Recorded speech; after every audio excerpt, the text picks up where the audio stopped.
You are listening to a Dynamicworksproductions podcast. This show is available on iTunes, Stitcher Radio Network, and many, many more podcast services around the world. You can find all our content, music, videos, books, podcasts, and more on our website, www.dynamicworksproductions.com. Have questions, comments, or concerns for us?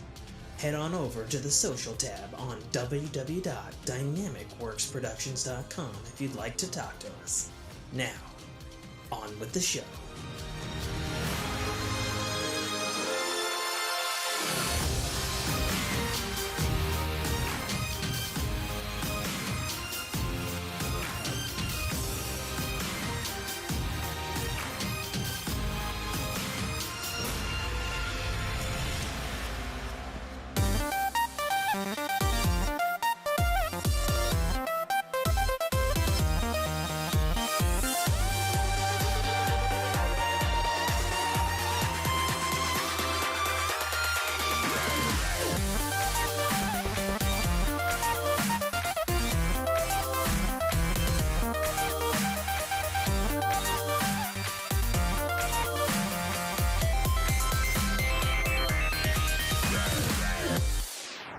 Welcome to the Zip and RAR show. You're on your morning hard drive. We have... I didn't know you were going to cut me off with it. I was going to do the thing, but okay. That's all the news that matters going straight to your platters. Oh my God. It's honestly so good. Honestly. If Fork ever died, that's probably where you'd find us next on compressed down in the best ways to deliver you all the content in the smallest way possible. Yep. You can tune your ear holes in and extract your files with the but only to a specific folder. With the savvy, well, maybe on Windows, with the savvy compression of .zip and .rar over there, because RAR is an older format. Yes. And if you want to pay for it, you don't have to. You never have. Just keep clicking on try it now. Yeah. Again, on Windows. We've been able to open zips and RARs forever. Oh, yeah. Nobody recognizes 7-zip, though. Okay, you know what? I have you know, I used fucking 7-zip because it had a higher compression ratio for some of my writer stuff back in the day. Mm-hmm. 7-zip had its day, okay? It did. All 7 of them. Oh, Christ. So for the rest of you young folk that don't even understand any of what we just talked about. Can't even do an intro. Nate's just fucking rolling away with it. You told me Careful, guys. He's got a cane and a microphone. So all of this little bit of nonsense came out at the very end of our last recording. Last week. Yeah. Was, timing and everything. And Tim was just like, what did Mike used to always tell me? Always be recording. Mm-hmm. So, yes, it's true. He said to me, if you remember this and you can still recall this, we're doing this next episode. So there it is. And because we were less or almost exactly a week apart on recording, he remembered it, folks. Yes, I did. This would be where Nate would hit his little button that says, yeah. Meow, meow, meow, meow. Yep, that one. But I won't be sending you that track, so yeah, no, that's fine. You can insert whatever sound you want in there. Yeah, see, I was gonna look on the soundboard and find like a zip sound, a zing, and a rawr. But, yeah, I got lazy today. Well, if I can ever finish this intro, this is the Fork in Your Ear podcast. I'm your host, as always, author, podcaster, gamer. Zip. Occasionally off-cam microphone streamer because I'm tired. Tim K.A. Trotter joining me as always in the hot seat with the green screen, the one, the only, Rawr. the 3.5 inchiest of platters. Nate Fu. Welcome. Zip. Rar. Zip. Rar. Zip. How you doing tonight, Nate? I'm doing phenomenal. Oh, really? Yes. Oh my god, as he just blasts my ear hole with the Metal Gear Solid alert sound. That was very loud on my end, by the way. It's been a grand old weekend, so. Yeah. You want to spin and get to it, or do you want to just we can get to this? Well, why don't we let the birthday boy decide? That's okay. So we're just gonna do video. Oh, bye. Your video just shit the bed right now. There it went. Oh, hey, look at that. Okay. Thank you, aspect ratio, for changing. And then you just switch back to your other aspect ratio. As Discord says, new device detected. What the fuck? Did your camera just blip? My camera just and like blipped. reconnect? Oh I think my so. god. Oh, and there's something flying around in front of the camera too. Was there? No, I didn't see it. I saw something fly around. It wouldn't surprise me. It is that Some time kinda- of the season. Yes, it is. Yes, it is. So what are we going to do before your camera decided to be like, I want to be a part of the cast too? See, now I got to go in with all these things. All It's right. fine. Just leave it. No, You look fine. I can't do It's that. fine. There you go. Okay. He wants to zoom as far into possible of his beard so that I can see the agedness. the white hay bale on his chin and upper lip. Tim, you slay me. That's what it looks like on what I'm seeing through your camera. You're not it's far very off. hay bailey. Yeah. It's 40 now 48 years of experience have 48 years. Yeah. Holy crapola. yeah, I'm edging on half of a century. Man, oh man. Into that, here goes some Oban with a scotchy scotch. Yeah. Well, if it makes you feel any better, I am also turning older next week. So there you That's go. right. Yeah, your birthday is like right after mine. Yeah. It's about a week from now. Cool. Fellow twin. So, there you go. Sure. But, with some decades removed. A decade in. Yeah, a decade in a couple of years. What did we figure that out? Let's see. What'd you say? You said 48. 48. And I'll be. So it's funny. So for last year, I've been saying I've been 35 forever. Mm-hmm. But next week is when I'm actually turning 5. Okay. I think I've been saying it since my birthday last year. Yep, I'm just 35. This is perpetual 35ing. So yeah, that's what, 13 years removed? Yeah. It's funny Yeah. when you reach certain milestones, they tend to not matter as much. 35, okay, that's a half decade. I mean, I stopped giving a shit about birthdays when my income allowed me to get whatever I wanted. Right. Yeah, I don't get So, gifts. I Like don't my think wife it's goes, mattered what do you since, want me to get for you this year? I'm like, nothing that I haven't gotten for myself already. 24. Yeah. Yeah.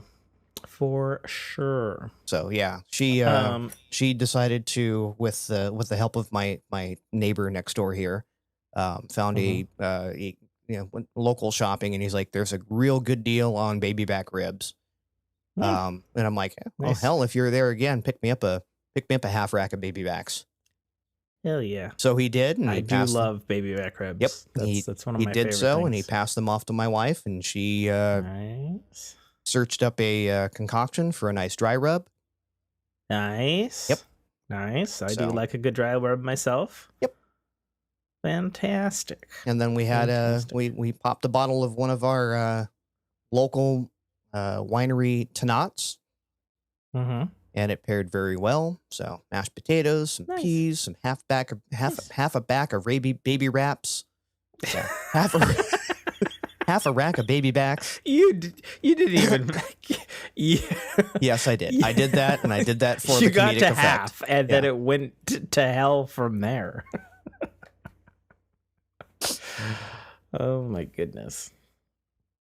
Did we ever answer? Are we spinning? Or are we just going into life? What are we doing? Well, I mean, we're talking about life You're now. clearly running this show right now. What? So what are we doing, Nate? Well, you're like you wanted to jump in on the birthday thing, so we're just talking life now. All right, we're doing life then. We're doing life. So we'll just knock that one right out. So yeah, we were only a week removed, which is it kind of reminds me of the old days when we were doing this on a weekly. But now I see that little fucking thing flying in front of my face. I told you it was there when we were doing this weekly. Yeah, it's been a fun week. I had Monday off because of Memorial Day, and then I took Friday off because of the birthday, and so yeah, I worked 3 days this week. Oh, lucky you! It's been a fucking gem. I had Monday off, but then after that, not so fucking much. Oh, yeah. Did you blow up another van? That's not funny, and you know it. First of all, the old van is fine. Good. It's right below me as we speak. Uh-oh. No, that's where it lives, in the garage. I know. I lived in a condo, and one of my neighbors, they condo van or cars underneath, and car caught fire. Jesus. So yeah, that's what I think of when you say my van is right underneath me. It was a cheap Chinese cell phone charger that caused it. Oh man, so it goes. Yeah, so it goes. That's why you don't go cheap on chargers. I'm telling you it. And you don't leave them when you're not in your car and there's nothing plugged into it. Just unplug the damn thing, please. Fine, but after that, at least get a trusted brand, right, or an official one, because that shit causes fires. Yeah. Just straight up. Right. And if you've never seen a fucking wall wart explode, which dates me by saying wall wart, like you don't know what kind of sparks and fire you're in for. Yep. I've seen cheap stereos cause entire car fires. Well, so like I just got out of the movie theater not even 20 minutes ago. And I was holding in a shit for at least an hour and a half of the movie. And so I ran in there. How did we go from car fire to... I didn't want to miss the movie. Okay. For two reasons. Number one, because it was very good. And number two, when I saw the first installment in this now series... I fucking missed the intro by like 15 minutes because I couldn't figure out how the fuck to get to the theater because I saw it in some mall up north. Okay. With another friend. And have you heard of or installed the Run P app? The Run P app? Yes. Do I want to know what this is? Yes. Okay. This is an app. This is an app designed by a former quarterback for the NFL, backup quarterback. Okay. Happened to be on my Cincinnati Bengals, which is how I found about it. Okay. Who went through and basically created an app that looks at movies and finds the least consequential parts of the movie. Oh. And you start the app when the movie starts, and it will tell you the best times to go pee. And while you're doing the pee, gives you a synopsis of what's happening on the screen so that you don't miss anything. What? When you get back to the movie. This. Yeah, okay. The Run P app. All right. Okay. I don't know if he still maintains it, but yeah, it was like the Run P app. Like run and then the letter P, or Run P? I think PEE. You'll let me know as you're looking it up on your phone. God. It's clearly got to be this one. It says Run P. By Jordan Palmer. Developer Polygeek. Okay. P time for movies, added weekly. Relax. We'll tell you the best times to run to pee without missing anything important. Built-in timer gives you a little buzz before each pee time. That's fucking solid. Okay. All right. There you go. So we went from life straight into technology. Well, you know, little technology. I mean, entering life. run pee and run poo are two different things. I don't think there's a run poo app because. Okay, I don't need that. Yeah. But I'm sure you're downloading that app now, and you're going to be like, "Oh, I did just now." Yeah, I did just download it now. It's actually, funnily enough, coincidental because me and the wife just subscribed to the Regal Unlimited. Whatever their movie pass thing was that you have to sign up for a minimum of 3 months for. That one. Well, we were looking at it and we were like, man, this is gonna cost us like fucking $60 to go fucking see this movie, right? Even though it's like fucking 10 minutes away. Mm-hmm. Because Jessica likes her snacks. I like my snacks on like the big movies, so to speak. Right. You can't see this fork fan right now, but I'm wearing my Spider-Man jersey. And we were just running the numbers, and there's like, oh, man, and then there's going to be Transformers, and then there's going to be Indiana Jones, and there's going to be Mission Impossible. You're going to drag my ass to Little Mermaid. We want to see Oppenheimer. You're going to drag my ass to Barbie. Right. Such and so. And then I was looking at it, and I was just like, well, it makes sense. If we did this now, we've got June. We'll get a bunch of stuff in July, and maybe we'll have something good for August, and then we can cancel it or whatever. And we'll save a buttload of money, actually. Right. And it's funny because I swear to God, we've talked about Movie Pass on here. I remember talking about it with Mike List, you know, and him and his wife loving the first time Movie Pass was around, not the third, until they figured out revival. You could game it and they were losing money on it. Yeah. So, you know, we'll see how that goes. Hey, it's a good value proposition if you're a moviegoer. Well, and I think right now, like, you know, me and my wife wanted to see a lot of movies this year because that's one of the things we like doing. But we just missed out on everything either because poor timing. She had school. Right. She had a terrible shift that worked over the weekends. You know, it just didn't happen, you know. As it goes. So yeah. But yeah, no, my work week was crazy. Tuesday was way too much work. Wednesday was way too much work. Thursday was way more work than I anticipated. Scoping out a new college campus, and it was a big one. Okay. Like, I knew the size of it, and I've worked on a lot of college campuses and universities before, but I was like, oh man, we were doing the stuff. Shout out to the lady who was so helpful in the maintenance department. She gave us maps and floor plans, and I was like, nobody ever gives me maps and floor plans. This is lovely. Assuming she listens to the show, but shout out to her. Yes. No, that'd be probably not good for future business, but you know.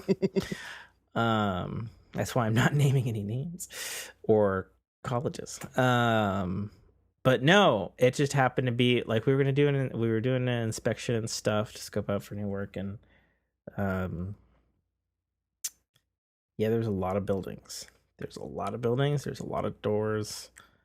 And about an hour into walking around campus, I'm like,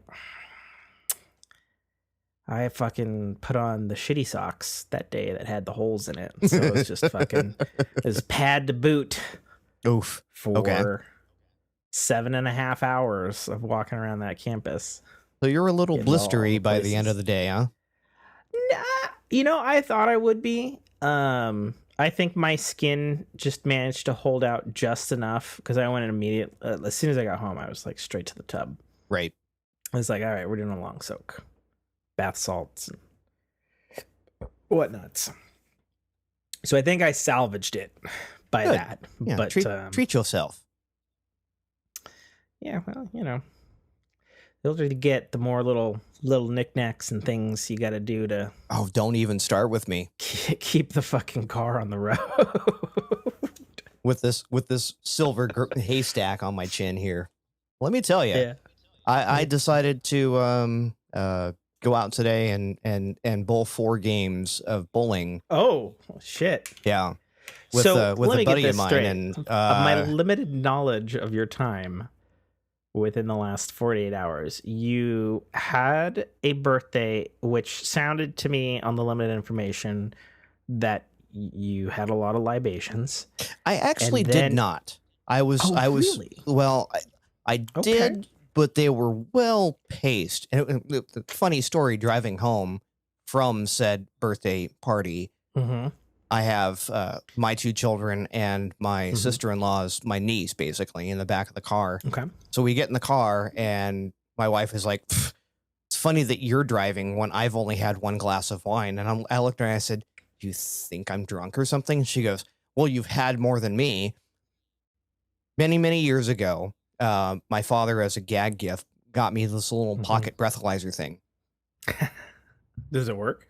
It works. I mean, Okay. I don't know how accurate it is, but I'm like, Yeah. okay, like I'm not feeling anything here. So I pull the thing out of the Sure. center console. I'm like, blow onto it, 0.007. Okay. Pass it off to the wife. And I'm like, your turn. And she blows into it, 0.010. And I'm like, fuck off.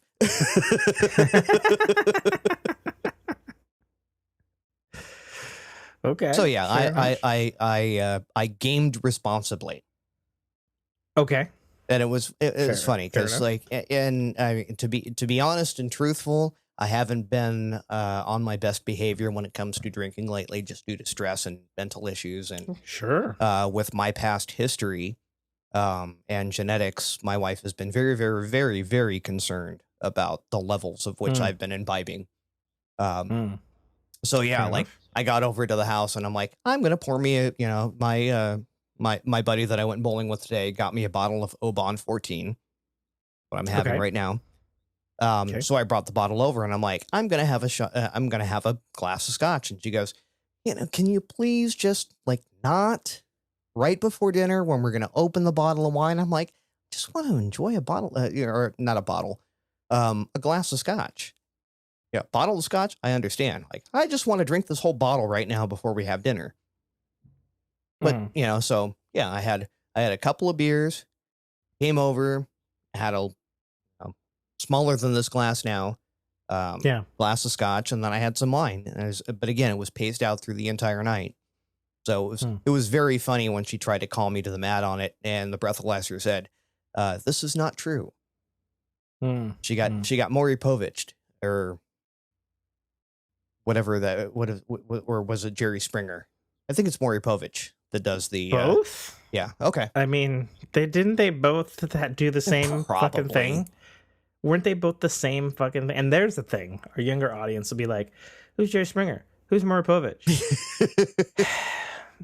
Google it. There's probably TikToks of it or some shit. You're all watching Steve now, and if you're watching the Steve show, the Steve Who's Wilkins, Steve? I don't know that. It used to be Jerry Springer's, like, his bouncer, and he ended up, shit. Yeah, he ended up spinning off into his own show. Jesus Christ. Okay, because of course he did. Sure. So you had some scotch. What else did you do for your birthday? Well, again, I had dinner, and today I kind of extended that, and I went out and went bowling with one of my coworker buddies. And were you against him, or were you fighting another team, or no? We were just bowling socially. Like we were, we were bowling against each other, but it's I could bowl me brutally. Okay. I've been bowling in leagues for years, and he's like still using house equipment. So fair enough. Still using Wii Sports. Yeah, exactly. Okay. No, he's still getting his feet wet, as it were. But like we've been enjoying going because he's kind of learning the mechanics behind it. I think I've got him convinced to start getting at least the bare minimum of his own equipment. But not doing it like leagues like Having I used the to wrong do. size ball, man. Having the wrong shoes. Or the wrong hole size. Yeah. Like bare shoes minimum, can fuck you up. you're looking at about $180 investment. You can get a basic ball and some basic shoes. Yeah, it's not a deep investment, but I think I finally got him convinced to go, okay, let's look at this. Because I mean, I'm off the floor with him today. I shot 171 my first game, and then while the lanes broke down, I shot a 134 my second game. Dang. Then a 230 and a 201. Dang. Yeah. Okay. Fair enough. But it's so funny. Four games on a 48-year-old shoulder. Yes, I stepped all over you. I'm sorry. 4 games on a 48-year-old shoulder. I'm feeling it this evening. I get it. I haven't been bowling in forever. Mm-hmm.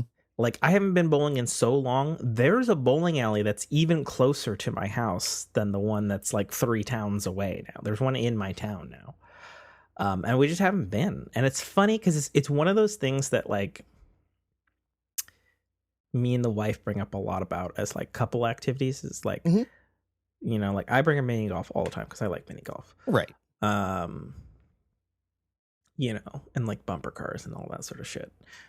And, like, she always brings up bowling. She was bringing up bowling before this fucking bowling place was built in the mall nearby our house. And we still haven't been fucking bowling. I'm assuming she used to bowl before. I don't know. She probably has, because most people don't push going bowling unless they've done it before. And I think this might be her alpha moment where she can kind of flex on you. I mean, she's all like, I've stated before on the show, I think me and her came to the realization a long time ago that we're both alphas. Right. You're hyper competitive. and that has caused some consternation for sure over the years, you know. It's like I'm trying to actually get her back into, because for whatever reason lately she's been doing nothing but playing Call of Duty. What? I don't know why. And your reaction to this tells me we did not talk about this last podcast, so we'll get into it. Okay. So like 2 months ago, before her shift changed back to something human again, like I came down one time and I was like, "What are you doing? It looks like you're playing fucking Call of Duty." She's like, "Oh yeah, I am." And I was like, "Huh? What? Why?" Well, she's like, "Well, I haven't played any of the new ones, and you know, I haven't played since the 360 days, so I figured I'd give it a go." She's got some unkempt work aggression. Like, she's working out there. Oh yeah, that's was 100% right. What she was doing. I mean, it's what I did back in the day. Yeah, I still attest to this day, the best games, single player and multiplayer, I've ever played was work aggression in Halo 3 PvP, and then when my first girlfriend dumped me, Halo 2 on Delta Halo, and I did it on Legendary, and I like fucking god moded through that campaign level. That's a fucking tough level in my opinion. Sure. Looking back on it now. And I like fucking like aced the shit out of that level. And I remember like just going into like a trance, you know? Just so again, I'm going to age you a little bit there. Like my thing was I would get home from work and I would hop on and we would play PvP Quake and Unreal Tournament. I played Unreal Tournament and Quake. I really did. But yeah, that was my work Tournament. release. Like I would pop in, I'd go into public lobbies, and I'd literally walk in the door and it's like, "Hey babe, how was your day?" I'm like, go and hop on the keyboard, and I'd spend about 35, 45, maybe an hour, and then I'd pop away. I'm like, okay, now we can talk. Yeah. You know, as my favorite comedian Christopher Titus has said, whatever keeps you from killing me, you should do. Right. Right. Like, I'm all for it. You know? But yeah, no, she's been playing a lot of Call of Duty, and she beat Modern Warfare, or Call of Duty 4 Modern Warfare, which is the original, because we have to say that now because there's another Call of Duty Modern Warfare that came out more recently. Right. She beat that. I mean, as long as you don't walk in the room and she goes, "Fuck you, assistant manager," pow, pow, pow, right? No, I've walked in the room a couple times and she's like, "Fucking no, god damn it, fuck you, you cunt, fucking god damn it, fuck." A little bit like that. Yeah. I think my wife is home. Wifey? Quietly. Love you. Yep. She's back. Here she is. Hi.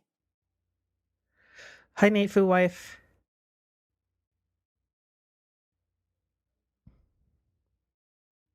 Okay. Love you. Did you hear any of that? It was mumbly, okay, but you're welcome to explain. She opened up the door and said, "I ate something I'm allergic to. I'm going to go lay down. Love you." Groovy. Yeah. That's not a good time. Cool. Yeah. Fair enough. But yeah, no, I guess she beat the original Call of Duty Modern Warfare trilogy. Then she did the 2 new ones. Oh, she's just doing the campaigns, huh? She did the campaigns, and now she's currently playing Modern Warfare 2's Warzone and also PvP component. Okay. Okay. Like, again, yeah, she's been doing that. I didn't like a lot of the PvP stuff for a long time, just because, you know, back in my day when this wasn't so silver, internet connections were, you know, 56K at best. Oh yes. So yeah, net lag and everything was a big issue, but I would love playing the single player campaigns. You know, I can't even, like, it's so funny. I don't even remember like lag on playing the original Unreal Tournament. I played it on Mac, of course, and we had a Voodoo graphics card. Yep. Voodoo, or maybe it was Rage. I don't really remember. Could have been either one. Mac equivalent was back in the day. But I played original Unreal Tournament online, and I don't ever remember. Smells like what? Sweet alcohol. Hold on. You're welcome to some if you like.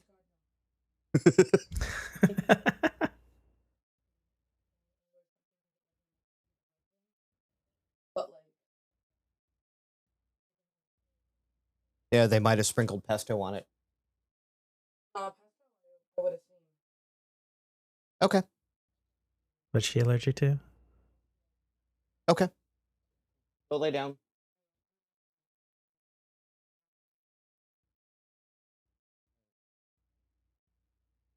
I'll see you when you wake up in the morning. She's been imbibing. Fair enough. What's she allergic to? What isn't she allergic to is the bigger issue. I think this has come up a couple of times. Yeah, well, I think it after the second child, her body was just like, I reject anything that is delicious. And she's had to cut back on meat in general. Yeah. I remember you saying that. She already had an allergy, a minor allergy to pine nuts. Okay. And then so sunflower oil would be one of those things. Okay. So that sucks. Yeah. I mean, fair enough. It's how I keep fit because I have to conform to her diet. And it's not, and again, not a complaint. It's just one of those like, oh, so we don't like have steak every, Friday in this house. Right. It becomes a treat. Fair enough. So yeah, audience, Yeah, peek inside the back realms of the Fu household. Yeah, there you go. Yeah, so she did Call of Duty, and I'll come down and I'll be trying to get her attention and trying not to disturb her game or walk in front of her TV. And then I'll be like, you could be playing a real first-person shooter right now. No. She's like, this is a real first-person shooter. And I was It like, is. Yeah, by money metrics and player base, sure. But I've been trying to prod her in the direction of 2016's Doom. Mm-hmm. And also I've been trying to prod her because she actually did play once upon a time. It seems like an eon ago. She played Rainbow Six Siege with me and the guys. Mm-hmm. And I'm like, well, you're on a schedule now where you have Saturday and Sundays free. And sometimes we play Saturdays. And like on an odd podcast day, like you could be playing with us. And she's like, well, but Siege is like, it's so tactical and complicated. I haven't played in years. And I was like, yes. But since you've been gone, you have yeah. Well, and you have a fire team that can communicate with you. It's not like you're dropping into an LFG lobby. True. Right. True. Well, and I pointed out to her, it's not, I mean, it is like it was back then, but, they have a basic bitch team deathmatch and a free for all now. And as of last week, as of this last Tuesday, they've always had like a limited time game mode, like every couple of months. But now they've made it permanent, which is what the fans have been asking for years, because there's been some really good limited time game modes over the years. And now they just have like a permanent rotating arcade playlist, which is fantastic. I think. I love how we've just been floating around all the topics. A little bit. Is that what we're just doing? Are we just skewing the ring? The ring is irrelevant today. The ring is gone. You want me to just set this bad boy away? I think the only thing is, entertainment, unless you want it. Well, I mean, you were already talking about the movie you saw, but we can get into that if we... I didn't even say what movie I saw, though. I talked about my experience in the theater and needing to shit. But yeah, we can go. What do you want to do, Nate? This is a what do you want to do, Nate? Spin the damn ring. Okay. Oh, we're spinning the ring. All right, we're going back. Talked about being free, but now we've remained shackled to this steel spinning. I actually don't know if it's made out of steel. We have landed on entertainment. Ba-dum-bum. Ba-dum-bum-bum. Because I don't recall. Did I talk about the fact that I saw the Shazam sequel? Did I say that last episode? No, familiar? Because, well, no, yeah, you did. Because I remember. I did. Yeah, I remember picking on it was a Kazam with Shaq, and that's a whole that's a whole thing. Yeah, a whole old thing. Yeah, too. Thanks. Yeah. No, I was agreeing with you. I was like, I remember those fucking dumb movies. Like, who fucking didn't see that horse shit? Yeah, so I just got out of Spider-Man Across the Spider-Verse. Man, what a pitch perfect sequel. Okay. Like, god damn. Did you see the first film? I did not. I actually haven't watched any of the Spider-Man non-Tom Holland. Oh, really? You didn't even see Tobey Maguire's back in the day? No. I saw the original one. I didn't see the second one. I didn't see whoever the first replacement was. Andrew Garfield? Yeah, that guy. Okay. But you saw them in Spider-Man No Way Home? I think I saw No Way Home. It was the last or most recent Tom Holland Spider-Man. Yeah, I think I saw that one. Multiverse shenanigans. Yes. He meets them. They team up in the end. Spoiler alert for a movie that's been out for 2 years. Right. Everybody fucking knows that spoiler by now. Get over it. Yeah. Well, And I believe I saw the Miles Morales, because I remember everyone. That's what I'm talking about. Yeah, was talking about the first one where they were talking about the animation style and whatnot. That's what I was asking you, cool. was if you saw that one. Yeah, so we saw the sequel to that. Okay. What do you recall of the Miles Morales I don't. one? Do you remember I liking don't. it? You don't remember it at all? Okay. No. Fair enough. I don't even remember what year it came out. That must have been like... All right, I'm just going to fucking Google it.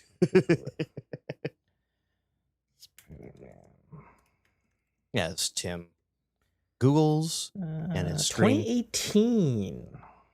2018. It's 5 years ago. Yeah. Crazy. Yeah, so for a lot of fans, including some very high profile celebrities, in fact, James Gunn actually has gone on record that he thinks that is the best superhero film ever made. The Miles Morales, the first one? Yeah, the first one. Mm-hmm. Yeah, okay. He was like, from my perspective as a comic book fan and a filmmaker, shot for shot, beat for beat, it's pretty close to perfection. I would agree, having nothing to say about it being memorable. The fact that, like, again, it's just like watching that. That's and funny. Then the creative liberties they took with the frame rate and everything. Right. Well, hold on to your hats, because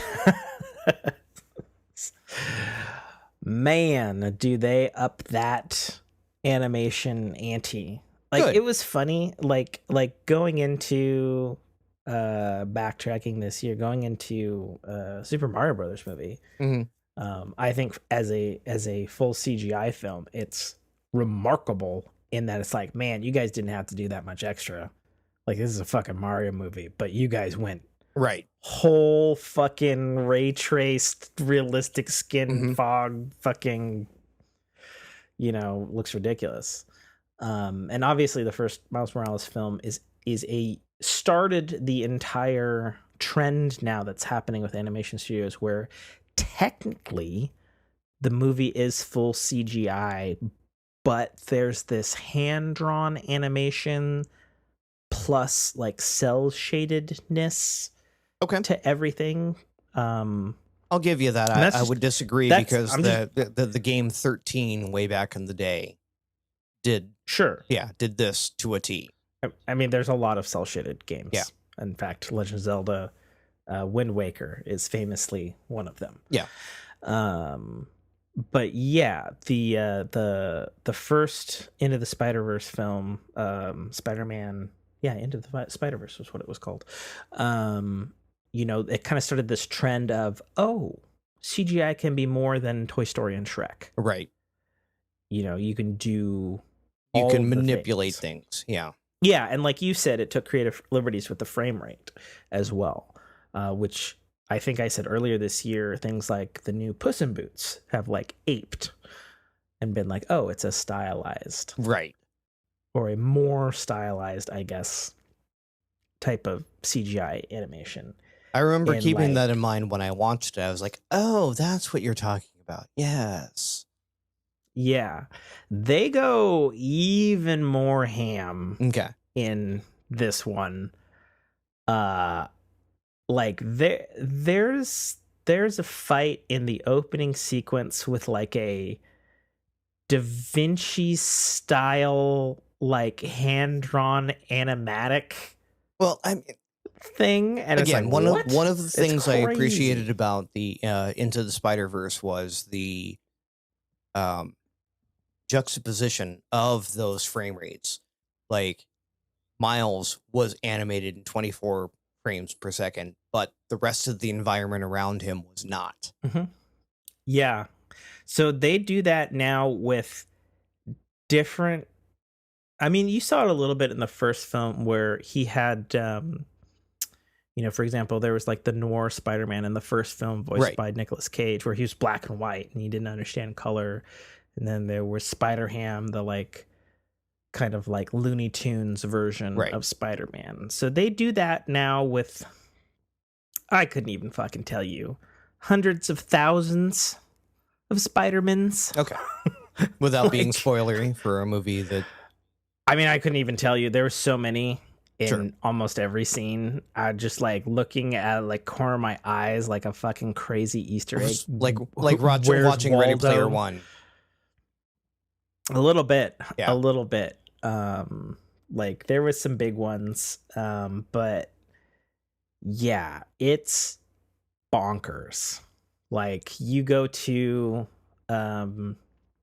Spider-Gwen was in the first film and she has a large role in the second film. Like you go to her world and her world is in, how do I describe it? Like it's pastels, but like wet pastels where the ink is still dripping. Right. And you're just like, what the fuck? This is gorgeous. And it's fucking crazy. There's even a fucking Lego segment at some point. Like, okay. like we're talking like all of the animation styles here. Like they were like going really just wow. Was there claymation? There was not claymation, or at least if there was, I didn't see it. Okay. There's more than a pass. couple. Do you remember Doctor Strange and the Madness of the Multiverse? Yes. Do you remember those scenes where they were like portaling and there was just like a bunch of batshit crazy worlds?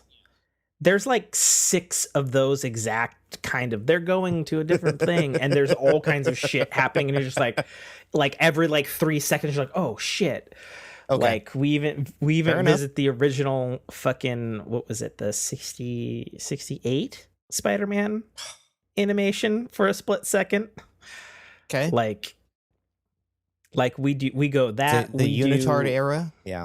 Yeah, they even do like a interesting replica of like the original like Stan Lee Silver Age, like first 100 issue style. You stop with that Silver Age shit.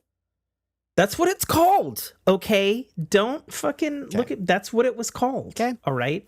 Saying, they'll attack. You know what, man? Like I've said this story before, but the reason I was a Spider-Man fan was because my mom had this huge fucking hardback book that said Spider-Man the Silver Age on it, and it was the first 100 issues by Stan Lee and Steve Ditko. And that's what we read. Like it was like Winnie the Pooh and fucking Spider-Man when I was a fucking child. Oh, I get that's what we did. Getcha. Yeah, I feel personally attacked. Just saying. I'm not trying to attack you. I'm really not. I'm just saying that's what the fucking book was called, literally. But yeah, it like the different art styles on display and how the fuck they made them all somehow work with each other when it like shouldn't. Right. I guess would be a good way of doing it. What a tour de force from a visual perspective. And they do some like really cool stuff that I've really only ever seen actually in the Spider-Man comics, where because it is animation and it's CGI and they can do really whatever the fuck they want. There's some cool like camera things that would be literally impossible if it was like the Tom Holland Spider-Man, or they're like it's just like a walking scene between 2 spider people and they're like walking around like to the side of a building and like the perspective shift, and it's just like, man, they had some fun with the camera perspectives in this particular one. But yeah, I was a little bit nervous because I knew going into this it was a 2-parter. So we have this film and then it has a direct follow-up that's coming in November, because it's a 2-parter. Yeah.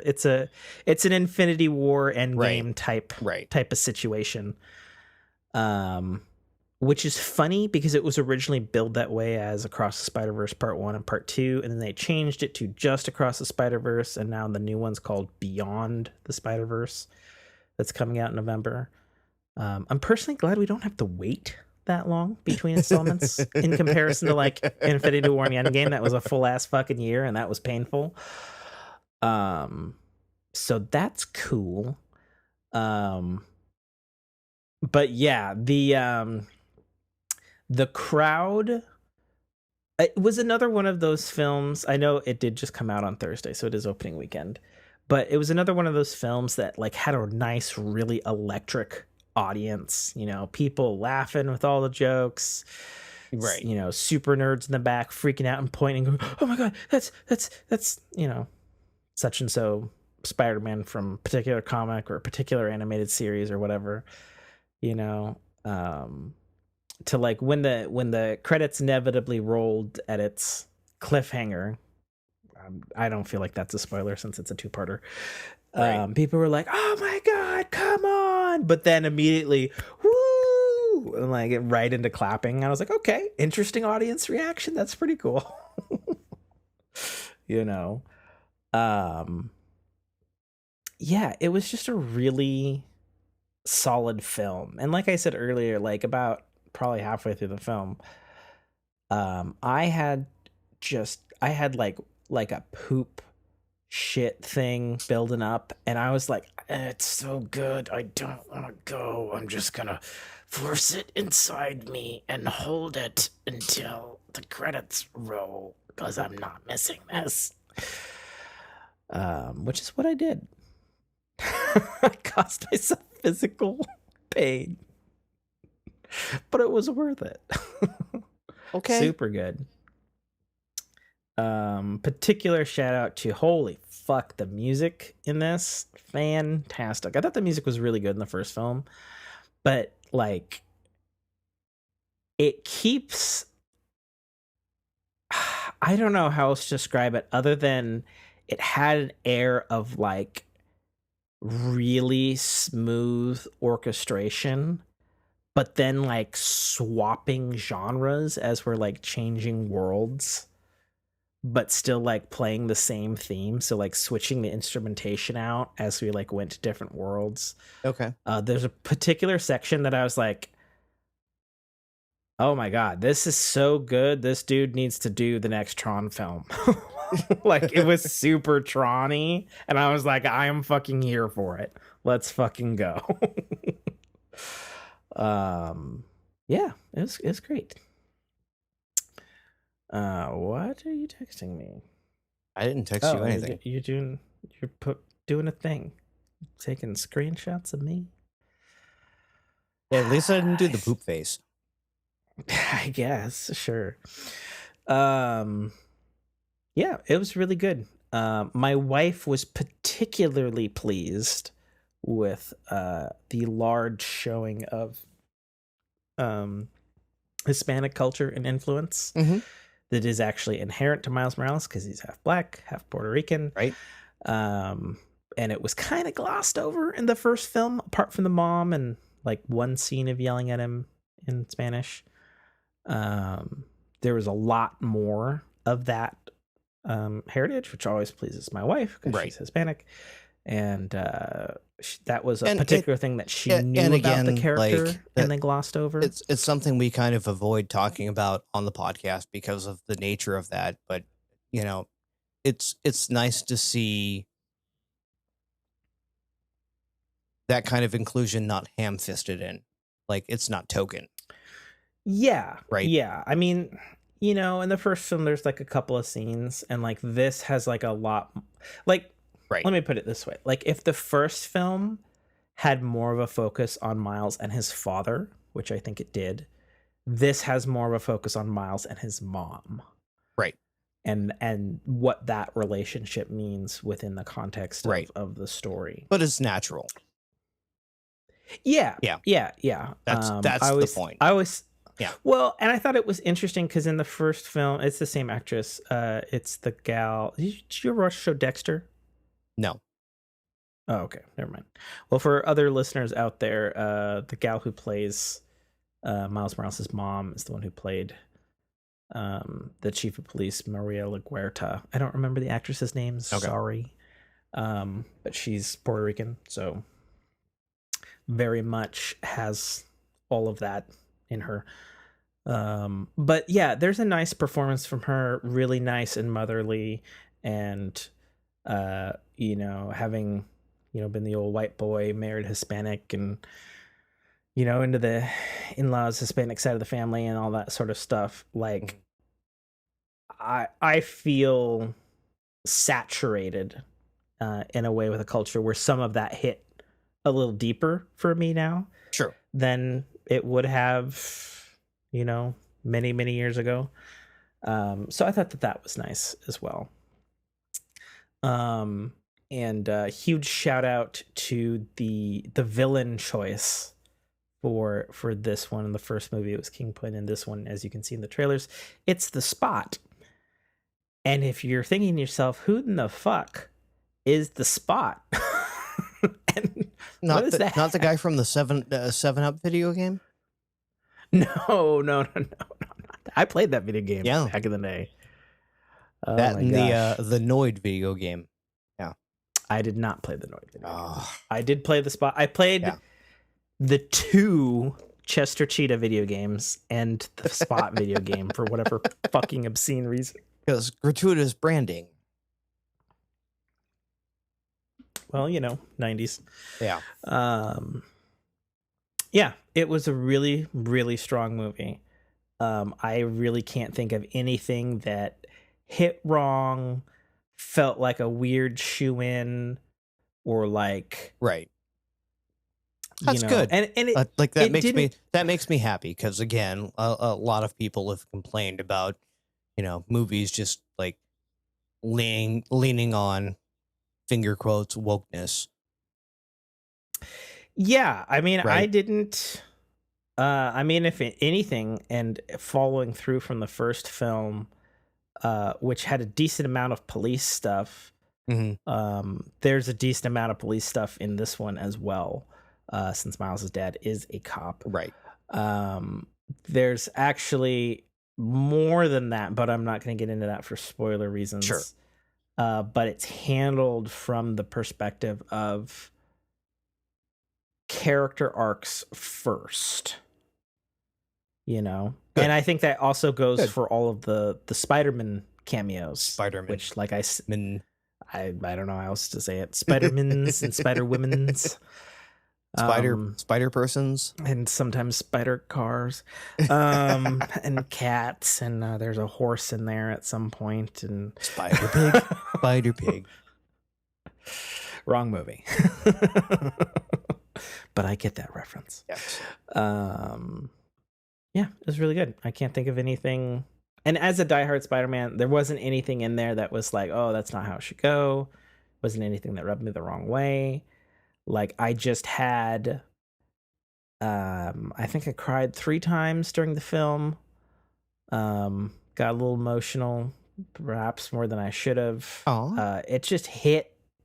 Like I said, it hit, like, the pitch of each emotion that it's trying to give you is so, pun intended, spot on. Yeah, it's definitely something that really, I think, apart from a couple of rare video filmed movies, right, like, can only be achieved with like that long loving finesse of animation and dialogue, and like you can just feel the massagingness of every scene, which is good, because it was something I was honestly kind of worried about going in, because prior going in I saw Rotten Tomatoes had a whopping 95% fresh, and then the fan score had a whopping 98% fresh. And very rarely do those two coincide. Right. Yeah. And I'm like, it's pretty fucking good. Yeah. Like, I can't think of anything. Can't think of anything. I mean, wrong. just based on the little synopsis you've given me here, I think I'm going to be compelled to pirate that movie whenever it comes out. I fucking hate that you pirate movies. I'll keep saying it on record, on this data that exists on my servers in Washington State is legally mine per the podcast laws here, which is funny that I even know them, but there you go. Like I said, my big worry was that it was going to feel like a rushed sequel, given that there is another one like in the next couple of months, right? As opposed to, many, many, many years. So I hope that they don't fuck it up in the third act, so to speak. Gotcha. Yeah. So we'll see. But yeah, that's what I've got Guardians 3 queued in my my piracy library, and then I have the Michael J. Fox biopic. Who has that? That's an Apple Plus thing because I don't have an Apple Plus account. But yeah, it's the biopic of him doing Family Ties and Back to the Future concurrently. Right. So that has my interest, and again, because I don't have Apple Plus, and so that's. I mean, I guess speaking of Apple Plus, for those of us who actually pay for the service because it's worth it, Ted Lasso completed its final season. I heard it stuck the landing.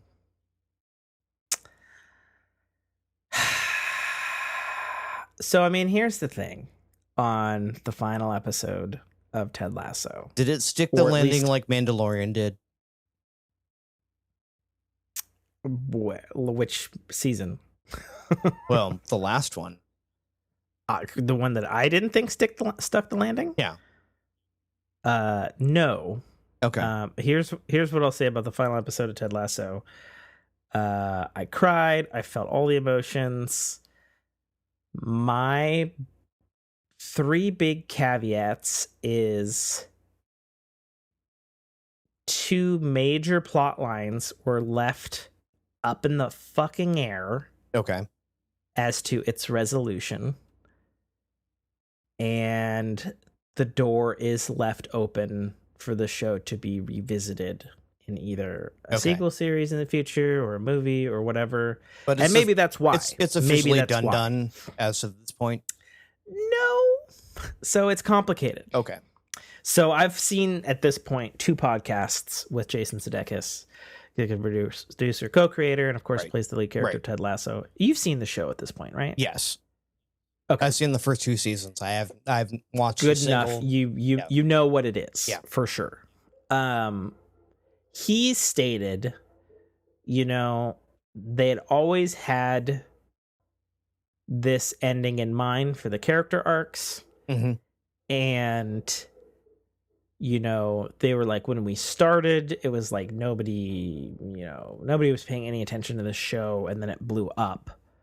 Right. And like, obviously, it hasn't affected too much of their production, but they do know how much it means to people.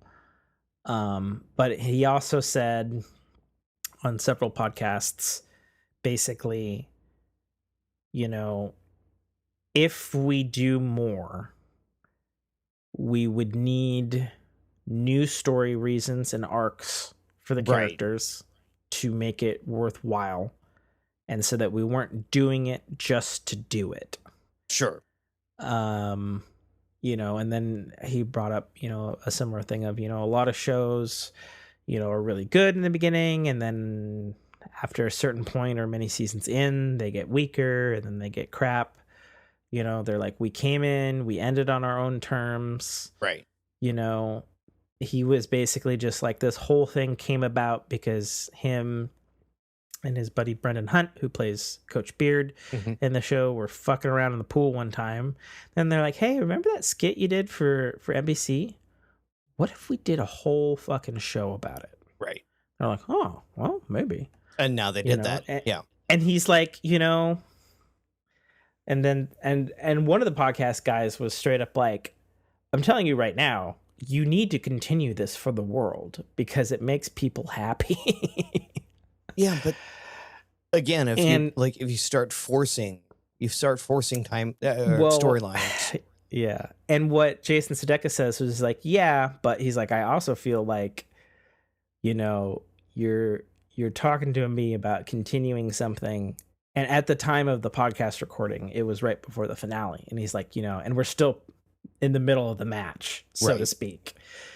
Talk to me again after the finale. and tell me how you feel, because you might be like, cool, I need more, or you might be like, nope, I am now satisfied. Right. And so I think for me, it was a very satisfying episode, apart from those 3 points. And I've been telling my wife this for years. What I would ultimately like from Ted Lasso, since the show is called Ted Lasso, is like, okay, you know, it's about this fucking Ned Flanders crazy coach going in and changing the lives of the people around him, right? Like, Right. And he's even said that. That's what it is. That's what the show is. You know, and I'm like, so if you were to do it again, I think you would need to really do it again. You pick Ted Lasso up and you put him with another sport he doesn't know with a whole ass other group.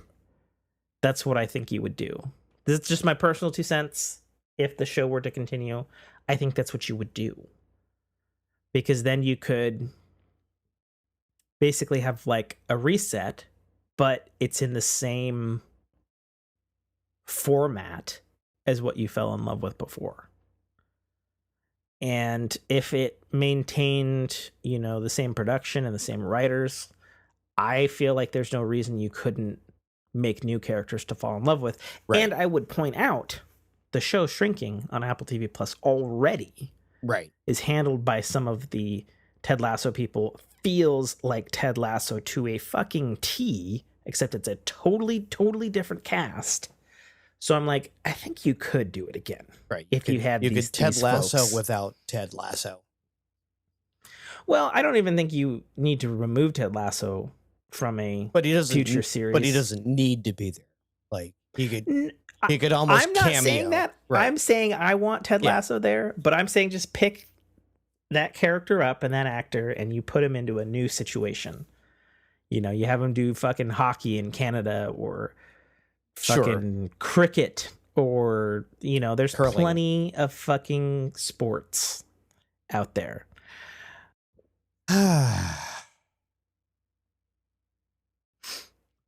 Speaking of Run P, that's what I just did. I'm sure the audience knows that by now from the way I cut it.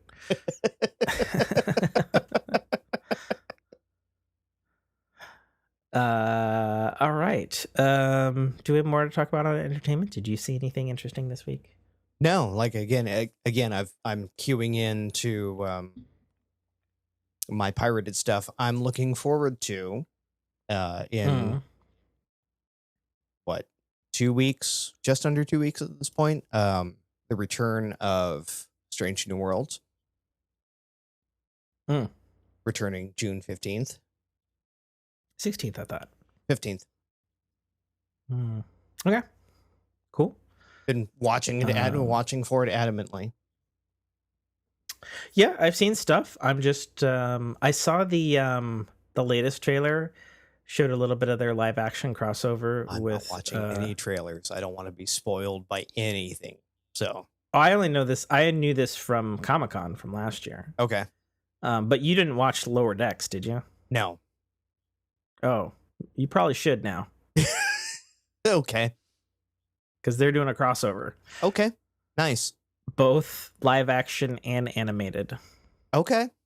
Cool. Yeah. So like the voice actors are playing themselves. I've watched some Lower Decks and I've enjoyed the series, but it's again, you know, everyone's kind of berated me for not watching any of the animated Star Wars series, Clone Wars. As they should. Right, as they should. That's what I'll say. Although I'm behind on I'm not disputing. Series. I'm just saying like that style of entertainment just doesn't I just can't sit and be compelled by it. So that's a me problem, not anyone else. Right? What I'll say about Lower Decks specifically is they get their groove in season 2. Yeah, no, I've watched I think 3 seasons of Lower Decks at this point, or 2 seasons. Oh, you've seen them all. Yeah. Oh, okay. But I can't just sit through them. Like I watch them much like I watch Family Guy at this point. Like if it's on, I watch it. Fair enough. It's one of my fall asleep series. Oh, okay. Fair enough. To each his own.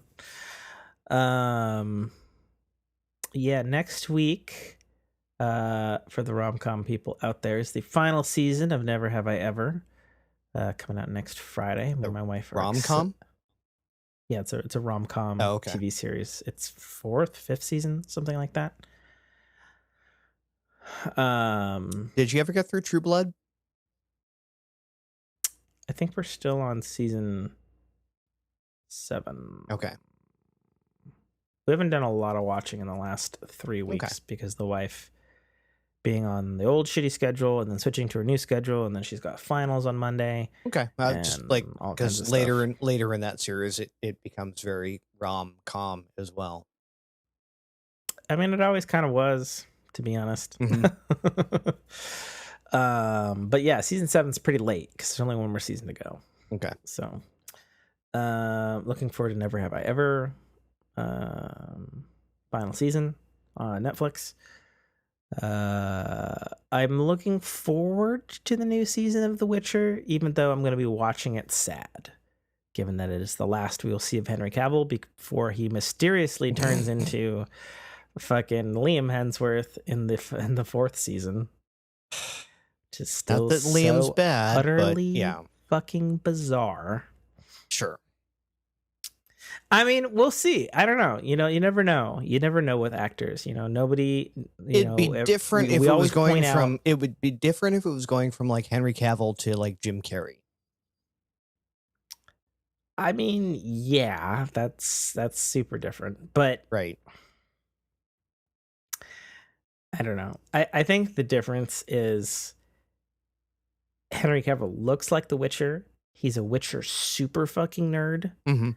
And he's carried the role so fucking well, despite the fact that it hasn't followed the books or the games well at all. From what I hear, I haven't played them. But I will. That's actually not true. I will give Liam Hemsworth his due. He's a solid actor. Yeah, you never know. He might be fucking Heath Ledger for all we know in this role. Never know. You never know. Oh man, that's a deep cut. I'm sorry. I'm just saying we don't know. I'm not trying to say he will be, because I don't think he will be. But you never know. Sure. You never know. I mean, he could be a Val Kilmer. Yeah, you never know about that either. Right? Yeah, it sucks because Val's a good actor. Right? He just didn't do Batman that kind of justice. But, I mean... of those two Schumers, I thought Clooney did better than Kilmer. Yeah, I agree. I feel like Kilmer knew he was in something stupid. Whereas Clooney was so fucking happy to not be in ER. He's like, I'm fucking going for it. Again, man. it's one of those things. That's what I felt. You want to get into the Batman universe. Keaton was a great Bruce Wayne. He was kind of a bad we'll get Batman. to see him again here on June 16th. Kilmer was a great Batman. He was a horrible Wayne. Clooney kind of brought them together. I mean, Clooney as Wayne, just because of like Clooney's persona in real life, like it's like, oh yeah, I buy it. Yeah, you know had the charisma for it. Mm-hmm. Right, for sure. So yeah, who knows what Liam Hemsworth will do with Witcher. Yeah, who fucking knows? We'll see. I guess I will reserve judgment. Yeah, well, he's got a long hill to climb. Let me tell you that. Sure. So, but God bless him for trying, I guess. Yep. The only new TV show I watched was actually a new Gordon Ramsay show called Food Stars. No, sorry. Not even gonna hear what it's about. I mean, go ahead and say it. I'm going to sit here silently and judge you. So this is from the perspective of the food entrepreneur, the business side of it. So he's having already successful business people compete for selection for you. You're just shaking your head. You're like, I don't care. Stop talking about it. This is boring. It's a new Gordon Ramsay show. It's not about the cooking. It's about how well can you be a businessman. Now he's doing little finger orchestrations, and he's singing lyrics too, apparently, to himself. That's cool. He's just over there being I'm being something. judgy. I told you, I'm judging you from afar. All right, The mute button is a wonderful thing. The new button? Mute button is a wonderful thing. Yeah, fair enough. Got anything else for a spin? Nope. All right. Technology. Earth. I only have one thing for this particular thing because it's only been a week. Not a ton of technologies happened this week. And I saw that YouTube video. Oh, nice. Did you want to talk about it, or should I? That, like, I was absurdly intrigued by that technology. Like, yeah. You want to tell the audience what we're talking about and then proceed to expound upon it? Person who has more engineering credentials than I will ever have. So someone has created a piezoelectric processor cooling solution, and not just like back in my day, back when this wasn't silver. We had the what were they called? He's talking about his beard, folks. You can't see him. Point to it. Yes. We had the piezo coolers that would they were hot plate, cold plate. Oh, really? Yeah. I didn't know that. Where you would super chill one side at the expense of having super hot on the other side. And you would have to passively cool that. But you could super cool a processor via this.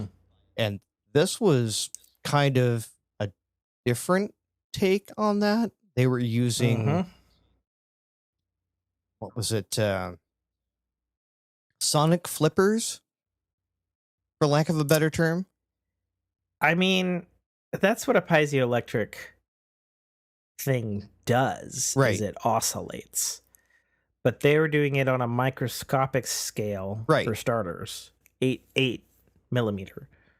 The fact that they overcame laminar airflow in a small package. You want to explain what laminar airflow is to us people who don't know what that is, like me?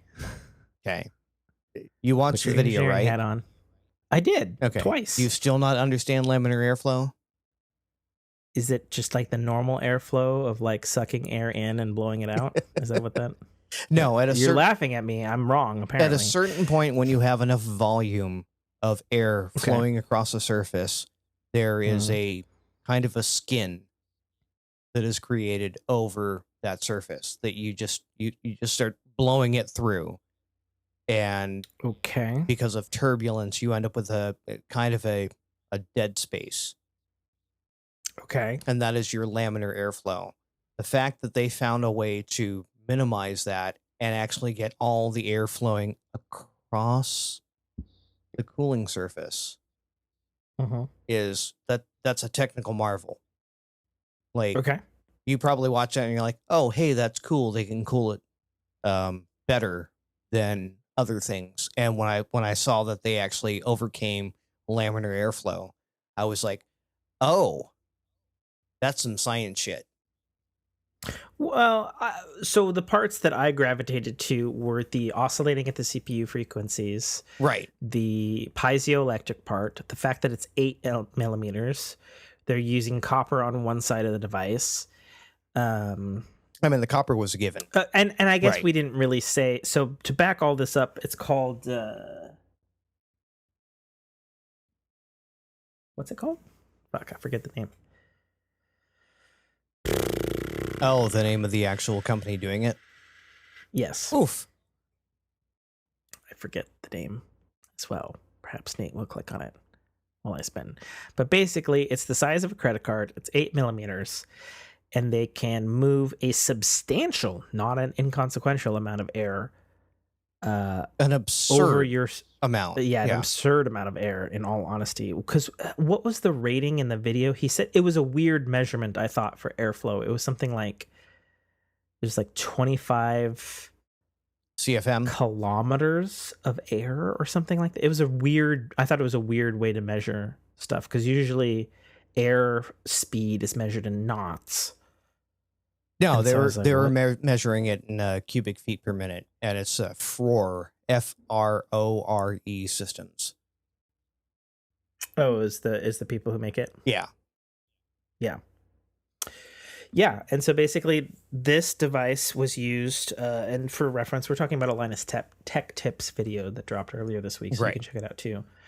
And it genuinely is the most exciting PC hardware in years, because this is dealing with an extremely real world problem.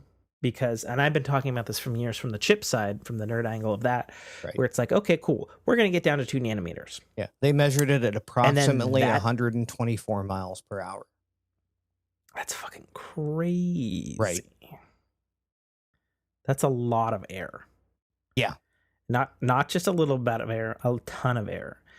And so basically what this purpose is, and you're like, okay, so it's a really small fucking fan basically. And it's like, well, yes, but here's the thing. Except it's not a fan.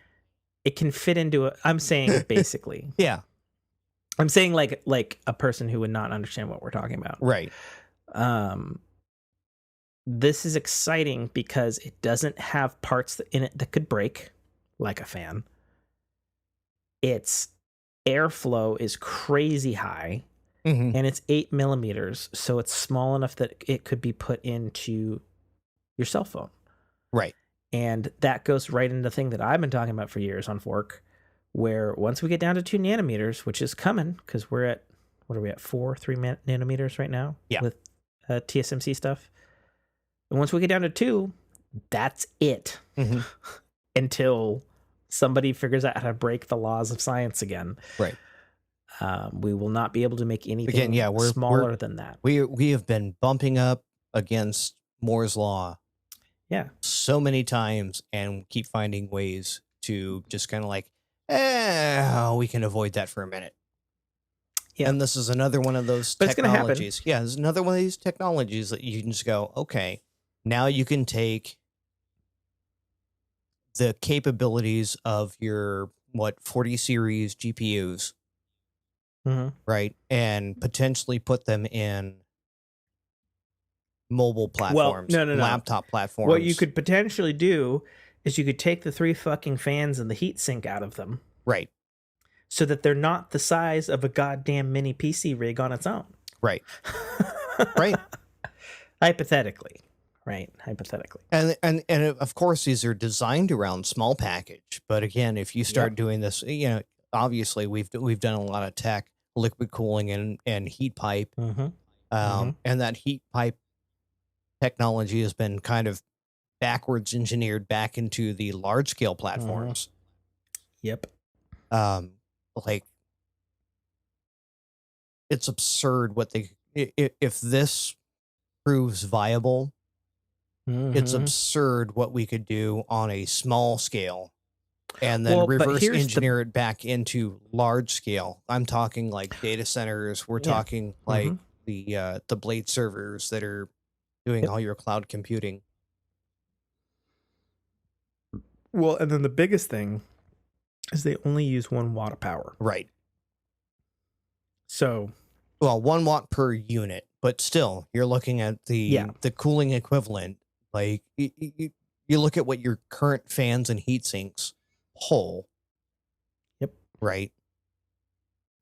And take every fan in your current PC, exhaust, intake, and your whatever's on your heat sink. And that's probably what, 6-7 watts. Well, not only that, think about the space. Right. Think about all that space that and that that's 6-7 watts of overhead. You have to have physical copper, or you have to have physical cooling pipes, or you have to have physical liquid cool, motor pump, all of that 9 yards, which can't be small by its nature. Right. And you could theoretically, once you design a system around it, shrink that down to like basically take your current gaming PC and stick an iPhone on top of your PC, on top of your CPU, and that is all the cooling you will ever need at 1/10 of the overhead. Well, and to put it another way for layman's, iPhones get faster every year until such time as we reach the 2 nanometer point, which is going to happen in the next 3 years. And our iPhones are great, and they are the most power efficient big boy computing thing there is. But even though they are extremely power efficient, each iPhone gets hotter. Yep, and it has a thermal limit. Same for your Snapdragons and your Samsung Exynos, and every fucking new AMD chip and every fucking new Intel chip. Every new Even NVIDIA though they chip. run hot to begin with, like the heat creation is such a huge problem in the chip industry. Yep. I've said before, when you tour certain data centers, they're blasting fucking hundreds of miles of air through corridors where you walk to keep the facilities cool so that these servers can run all fucking day. When you start segregating your ceilings and your flooring to move heat, cooling from the top through the units out the bottom. Right? We have even like my PC case now. My power supply is below and segregated from any of the other components. So, yeah. So this is a game changer. What Linus talked about in the video basically was, it's fucking remarkable. And they said right now it's going to be marketed to the higher end of stuff. So hypothetically, not saying that it is, of course, this would be something that you would find in the premium end of like a Samsung phone or an iPhone. Basically, the gist of it is the demand isn't high enough to warrant the volume to bring the production cost down. But they did say that a couple of interesting notes about this. So the way that this heat mover is created is actually using lithography fabrications. So it would be fabbed in a chip making facility, which is totally different than any other quote unquote fan or cooling solution there is on the market. They also said that their tech research engineers that are they're material scientists, I believe, were saying that the roadmap that they're on for evolution of making this, because this is actually the second gen version. They had a prototype 4 years ago, and then they spent the next 4 years really digging down and working on it. Right. And again, for those that are unfamiliar, like the lithography, like you want to think 3D printing, they're 3D removing. That's basically the science behind that. Yeah. Basically using ultraviolet light in so much as basically kind of like a laser. Right. To remove elements on a microscopic scale. And that's actually how we get computers in silicon. Or CPUs in silicon, I should say. They did say that their material scientists said that the way that they're printed is somewhat similar to the way a display is manufactured currently at these facilities. Right. And they said the larger the fabrication unit, the more units you can get per wafer. So they also said, much like TVs, if they can sell to the right people and get this going and get their business end of the stuff going for this, it would be much like screens, where, LCDs were super fucking expensive in the beginning, and then they came way the fuck down. Then we got OLED, and those were expensive, and they came way the fuck down. Yep. And next we'll have probably micro LED, and then that's really expensive, but it's going to come way the fuck down. Right. And such and so. Yeah. Once the tech advances to a mass market scale, then you can once you can up the production and you have a demand for it, you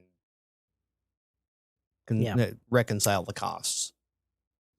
But like it just I can't imagine. Like it's one of those things. Like yes, they have the technology, and I would assume it's patented.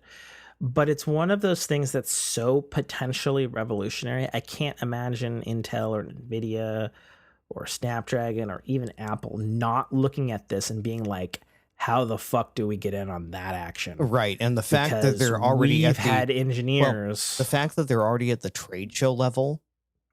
Yes. Says that they're ready to move to that next scale. Mm-hmm.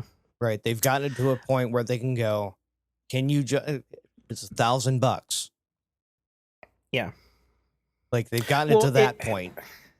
And it's one of those things, you know, I've said over the years, you know, okay, we're going to reach our technological limitation for how we can fabricate computer chips. Again, Moore's law. Yeah. You know, we like going to batteries, like, okay, we've had lithium ion polymer in sheet fabrication that we can cut into any shape, link together, etc. But the chemistry hasn't gotten better in over a decade. Sure. Like, you know, okay. The only thing we've gotten better everybody raced the other. Yeah, the only thing we've gotten better at is the the input output with the graphene, right? Mm-hmm. Where we're not losing that. True, but we're not even at graphene batteries. Right. Like you can get one. Well, no, graphene connectors. Like, so you're not. Oh, I was talking about graphene, straight up graphene batteries. Yeah. Like you can buy one. I know because my dad has one. Right. But yeah, look, we've gotten to the point of graphene connectors where we're not losing 20% of our power just in the transmission to and from. Mm-hmm. So, but I digress. Again, cost effectiveness. It's really cool. I really hope it's a great concept, and if it works, like this could be again a monumental shift that on a consumer level we probably won't see for another 5, 6, 7 years, but it needs if it advances, like this is something that will be coming to your handheld, you know, gaming systems. Yeah. Imagine a Switch Pro 5 at this point. Switch Pro 5 with this kind of cooling technology. It's like, oh yeah, you could just play this thing all day and not burn your lap. Well, and it's the funny thing because everybody and their dog who's toyed with the Switch knows for a fact it's underclocked out of the box, not just when it's in handheld mode, which runs at half the speed, but when it's docked too. It's underclocked actually. And again, in that Linus Tech Tips video, it's just like, yeah, like sure, these things can run, but they get thermally limited. So when we apply this cooling solution, yes, they run hotter, but they can run uncorked because that heat coming off of that processor is actually getting dissipated. Well, and I've heard some people complain about like, okay, so what? It's a machine; it can just fucking run hot. To which my immediate response would be, have you ever been super fucking hot and sweaty? How do you feel with extreme heat? Right. I realize a processor isn't a person, but okay, you're out in 90 plus degree weather and it's sunny and you don't have water and you don't have a fan. Right. Okay, fine. Try that for a processor that's running at like 190 degrees. Right. Oh, that's all I'm saying. Yeah. That's all I'm saying. And you feel better when you're cool. So do fucking processors. You work slower when you're hot. Well, and again, a lot of the tech that's built into the smaller platforms, laptops and whatnot, is if we start getting warm, we're going to throttle back so that we don't make the end user uncomfortable. Right? So that laptop sitting in your lap doesn't suddenly turn into a toaster oven you can make, bagels on. So they throttle back internally because there's the dissipation isn't there. And with this solution, it was like, oh yeah, we can expend that heat so we can still run full cork. Yeah. And that's that's a game changer. Yeah. It really is. Yeah. It's really cool. It's really awesome. I hope people take note. I hope the company does well. I suppose since it's piezoelectric based, there's probably going to be imitators. Sure. Since, piezoelectric's old, and like you said, it was proven way back. Yeah. So there you go. Yeah, that's what I got on tech. I guess you covered the same thing. All right. We did life. We did entertainment. Video games. Video games. Did we really do video entertainment? games. Hold on. Look at the. Yeah, we did entertainment. Yep. It's only been a week. Yeah, we did. Video games. Yeah. Go ahead. Take your victory lap. On what? Video games? Yeah. Because I played and you probably didn't. No. What you posted. Oh, let's see. So we did the showcase. Mm-hmm. There's some stuff that came out immediately, like an hour later from the showcase that I didn't know about. A post from Naughty Dog.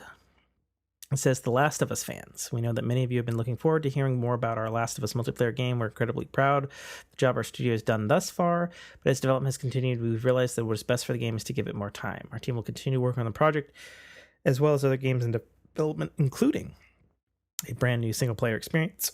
We look forward to sharing more soon." Yeah. We're grateful for our fantastic community and your support. Passion to continue to drive us. It's a great corporate answer. Yeah, which is why it wasn't in the conference. Right.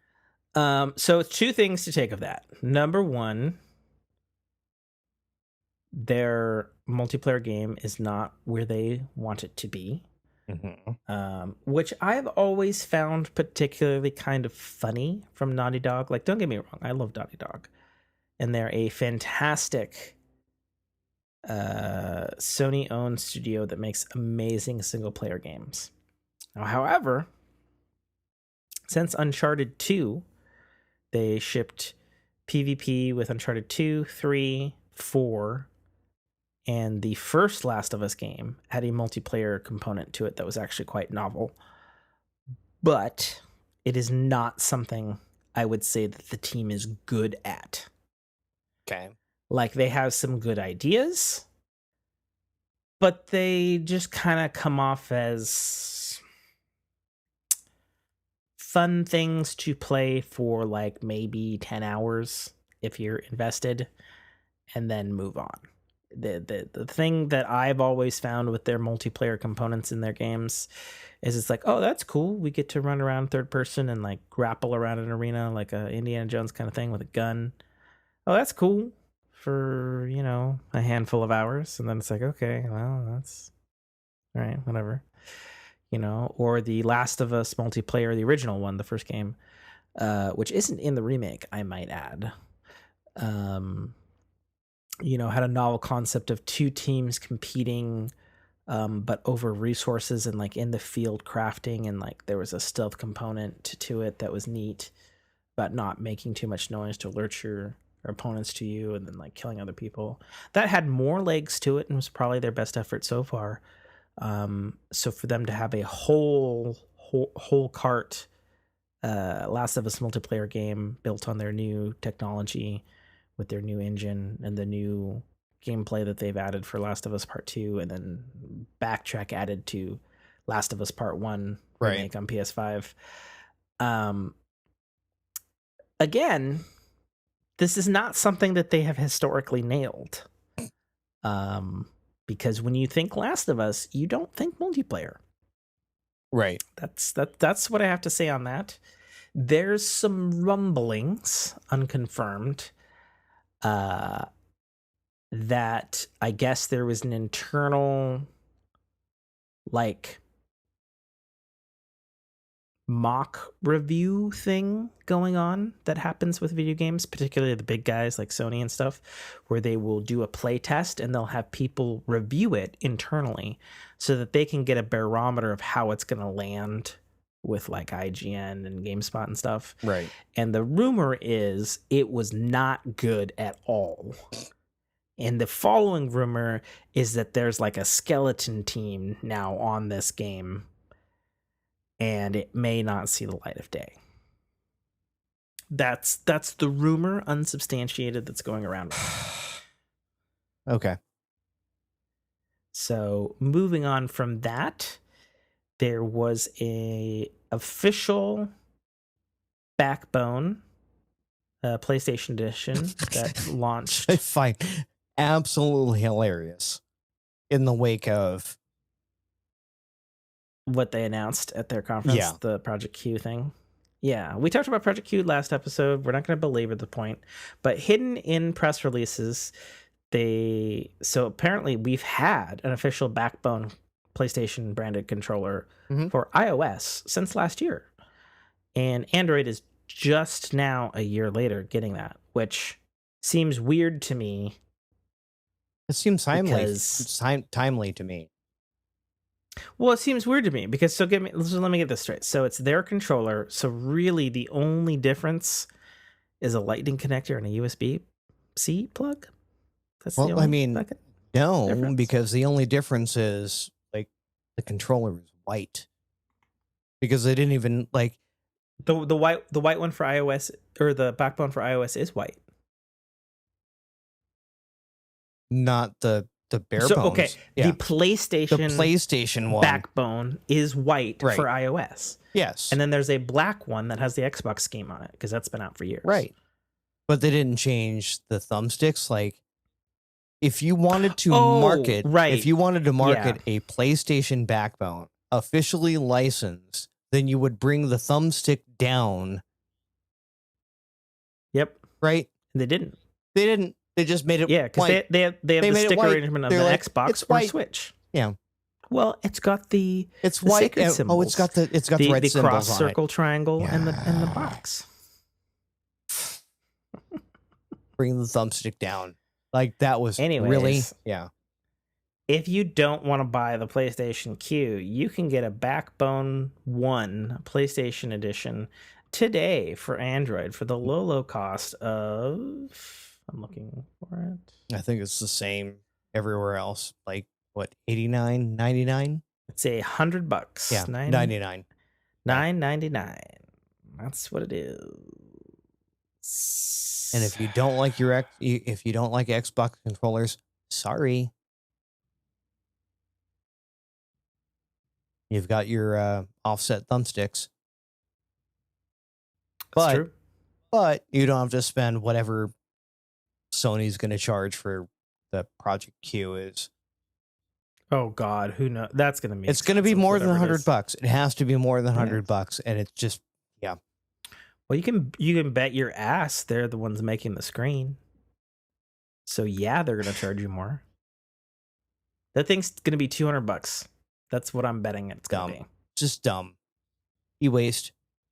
Sorry. I agree.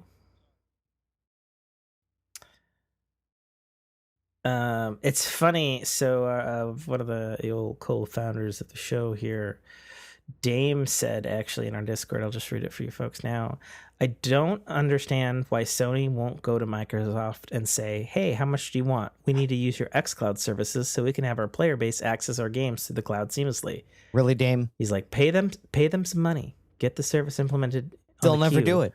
And now we have something special. Yeah, they'll never do it. It's to pride. Which my response was, because Sony views Microsoft as the enemy. Have you not seen all their crybabying about the Activision Blizzard deal? Yep. Shit got Japan in trouble with the Federal Trade Commission. Even though Sony has already done a lot of their back-end infrastructure on Azure. But they won't tell anyone about that. So fucking wild. Yeah. Yay, pride. Pride is a dangerous thing. Yeah, and the last thing we had in video games was like you were showing off the June monthly games for the PlayStation streaming service. Excuse you. I have to do my due diligence as the No Man's Sky fan here. So you just back up. Go ahead. It's funny. I actually mentioned this earlier this year because I was like, where the fuck is No Man's Sky for Mac. That was announced like two ass fucking years ago. Stealth release. Hey, it's out. No, that's actually big. Yeah. What's actually better is if you bought it on Steam, it supports cross save with your PC save file, and it's free. So if you got the Steam version, as the PC guy in the room, I've always felt bad for you guys on the Mac side for not having a whole lot of gaming options that weren't Marathon and Tomb Raider. Hey man, I played Quake, I played Unreal, I played fucking Sam & Max, I had Load Runner, I had all kinds of shit on the Mac. So fucking get out of here. Okay. Get out of here with that nonsense. Okay. Just because some of those games, looking at you, Unreal, were like a year after it came out on PC. And not that No Man's Sky has been, like, oh, we're right on the ball with the Mac release. I like seeing Mac get its due as a legitimate... You want to know what's more surprising about this release? Is it's not just Apple Silicon native. It's a universal app, and it will work all the way back to, apparently, if you've got an i5 Intel Mac, it'll run. Why not? It's already running. It's already running on shitty, NVIDIA silicon. Yeah, that's true. They did make a note that it's available on Steam today, and it's still coming soon to the Mac App Store. I mean, it's again as the Intel PC wonk over here. It has always amazed me that Mac has never got its due as a gaming platform, because there's no reason, absolutely no reason, they couldn't get into the gaming realm. I mean, other than the fact that when Steve Jobs was alive, he didn't want to. That's really the only thing I saw that was ever holding that back. Right? Like, technology-wise, we've been running games on Linux for a while, and when you were Unix based, why not? And then you went to Intel, I mean, the only thing I could say is maybe drivers, I guess. That's not a good reason. I'm sorry. All I'm saying is, for the people that have i5 Intel Macs with your integrated Intel graphics, good news for you. You can play a really good video game on your shit now. Again, nice to see that Mac is getting its gaming due. Like, it really does. It needs it. Yeah. I still think it's remarkable that not every game that's on iOS and iPad OS you can actually download on the App Store, because when you have an Apple Silicon, it's like you technically can, but the developer has to click a checkbox. It's just dumb. It's just dumb. Like, I agree. It's like, why do you guys not want money? Right. And it's it's not like it's costing you development cost at this point. Like, just, well, it drives me crazy that, so I'm into Honkai Star Rail, right? Yeah. It's made on Unity. It's running on Apple Silicon right now in the palm of my hand. It's running on every silicon in the palm of everyone's hand. Yeah. It's a checkbox. Like, it doesn't even need to be reformatted. Like, it's already... So here's the thing that drives me crazy. So this stealth happened. Like, I don't think I made a post. Even if the game runs bad, like poorly on Mac, which it won't, because that silicon's way beefier than what's in your phone. Like, even if it ran bad, at least give me the opportunity to go, okay. Yeah. But on that same note, and I didn't write it down because it came as a fucking surprise to me, because I still fucking play Black Desert Mobile. I saw an update for a character trailer, and it was like a 30-second thing. I was like, oh, cool, new character coming out next month. Oh, neat. I'm looking forward to that.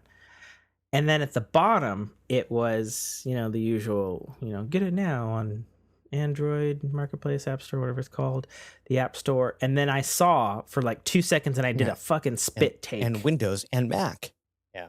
Well, yeah, and it said, and then on the Mac App Store. And I went, what the fuck? Really? And so after work that night, I went to the Mac App Store. I downloaded Black Desert Mobile and I went, and it said, oh, what did it say? It said, this is the iPad version. This has not been fully tested to run on your Mac.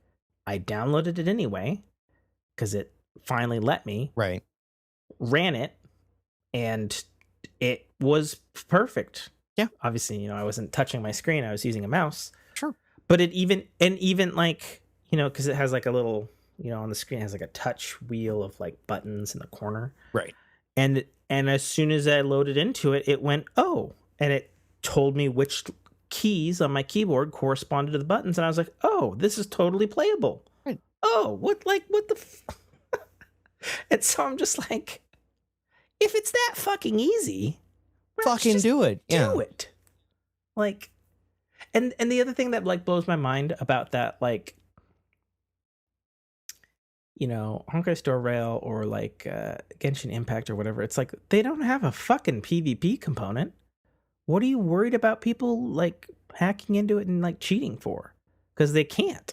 Right. Or, I mean, I'm not saying you can't, but I'm saying like there's no like competitive advantage.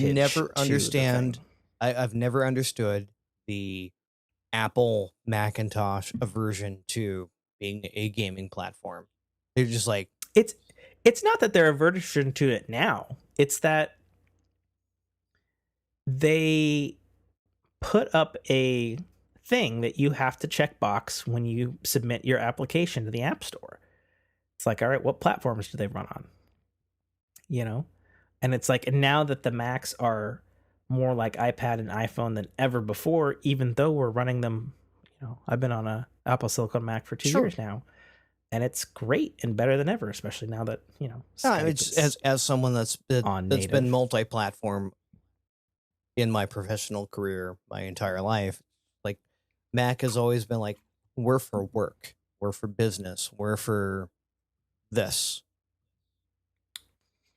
If you can somehow ham fist gaming onto our system, we're not going to stop it. I mean, but it hasn't been that way for years right. on iOS and iPad, where it was like, oh, hey, we now have our own graphics API. Oh, hey, we now have a screen independent resolution scaler. And then, and this is a good example going back to No Man's Sky, because they're the first ones to use it. Actually, no, I take that back. Resident Evil 8 for the Mac. But we've also recently been let me get to the thing. In an era where Apple has been like, hey, we want to actually get you as a professional using iPads and iPhones. Mm-hmm. Right? Like trying to expand the professional creatives, like the work people. Now you can use these mobile devices. Yeah. But anyway, what I was going to say was,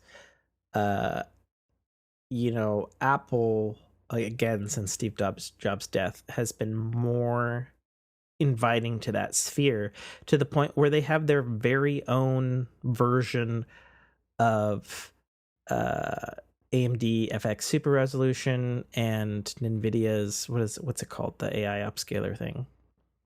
I don't remember. What's NVIDIA's called? The name forgets me right now.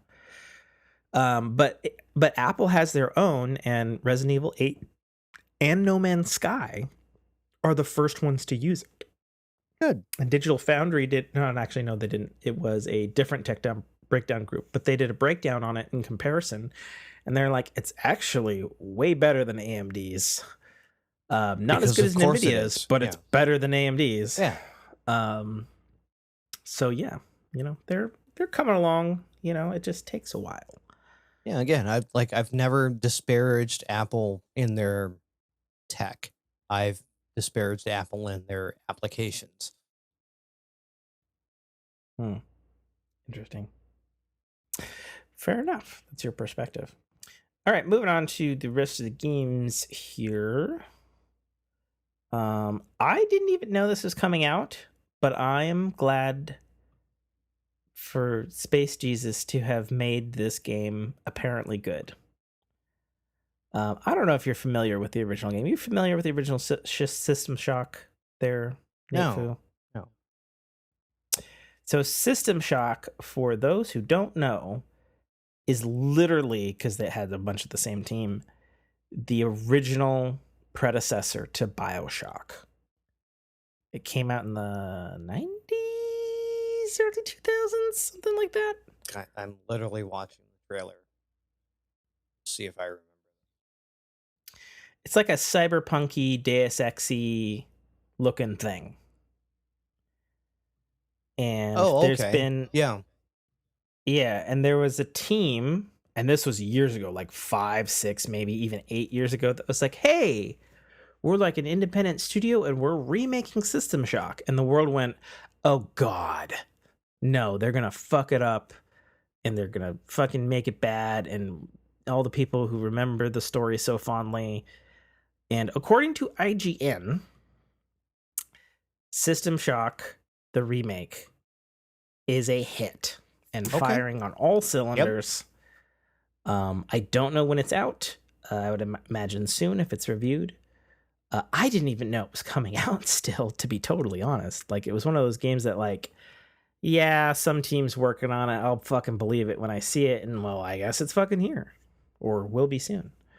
And by all accounts, they modernized what needed to be modernized, didn't break what didn't need to be broken, and kept true to their word. And it honestly looks like they Master Chief Collection did that kind of treatment. I don't think so. My understanding is it's rebuilt from the ground up. But you know, that's cool. I'm looking forward. For the record, I have never fully played or beaten System Shock. System Shock was one of those games that I played a bunch of times at who knows what save file at a friend's house. Yeah, and I was like, oh, this game's great. It's your run-of-the-mill first person, kind of escape from dungeon, Quake, Doom. Yes and no. I don't think it's quite like that. Like, again, the thing that I'd compare it to is BioShock. Sure. Not just because it's in the fucking title, System Shock, BioShock, and it had original people from BioShock people from System Shock worked on BioShock. So there's that creative DNA of the linear, story-driven, advanced mechanic first-person shooter. So, I mean, you're not wrong in saying that it's a first-person shooter, but I'm also saying, like, it's a different kind of experience than, like, just a first-person shooter, is what I would say. Which is why, again, I go back to that. It's kind of like Deus Ex. It's kind of like... Sure, but that's in the narrative, BioShock. not in the actual gameplay. No, the gameplay is very much BioShock. Just from, like, a cyberpunk aesthetic. Yeah. Because it's the predecessor to that. That's what I'm getting at. So moving on to the last things, we have the monthly games for PlayStation Plus and Xbox Live Games with Gold. PlayStation people are getting NBA 2K23. Woo! Woo! They're getting Jurassic World Evolution 2. Woo! Woo! And they're getting Trek to Yomi. Woo! Woo! Meanwhile, Xbox gamers are getting Adios and The Veil. Yeah. Which I've never heard of, so I don't even know what word to say about them. Well, no, and like you posted, the games with gold has been an absolute disappointment for a long, long time. And once they did the Game Pass, it was just like, well, the only thing coming up on games with gold is indie games. Yeah. Which, like, but that's okay. I mean, sometimes indie games are good. Fine, it's just I don't know anything about these. Yeah, at all. the occasional like backwards compatible Xbox One, Xbox 360 compatible thing. Mm-hmm. But most of that's in Game Pass. So kind of shot themselves in the foot with that. I actually don't understand why someone would still be paying the $10 standard Xbox. Because it's how you play online, right? And not pay the extra $5. And this is a perk. Yeah, and not pay the extra $5. Yeah. I don't know. Some people are cheap. Sure. Anyways, well, before we wrap up, is there anything you want to tell our fine audience about anything you've been playing this week? I haven't played shit because I've been celebrating my birthday. Fair enough. I might sign on like after we cut the show here and do some Iron Banner and Destiny just because Pinnacles. But those are gone now. I actually bought Diablo 4. Pinnacles are gone. Did you know that? What? Pinnacles are gone from Destiny. Oh, they're not. Not from Iron Banner. You can still get your Pinnacles. But there's no... They reduce them. Anyways. They reduce them. But so you got Diablo 4. I got Diablo 4. Did you play the beta? No. Okay. Didn't do any you're a Diablo fan? I mean, I've played all the other ones, and I've watched everyone else do it, and I watched all the streamers do it. So it's if they're all jumping off the bridge situation. Right. Well, no. Okay. No. Because if they were all jumping off the bridge, I would have gotten the ultimate or the deluxe edition. I'm like, nah, I don't need all the cosmetics. So I bought the regular edition, which unlocks, I think, Monday. So, stupid question. Yeah. Isn't it on Game Pass? It is not on Game Pass. I could have swore it was. Nope. Because it's a Blizzard game. Uh-huh. Not a Bethesda. Not an Activision. Not on Game Pass.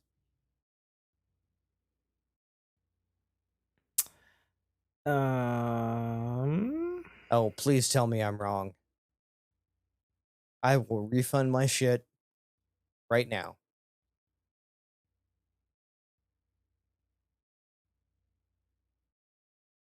No.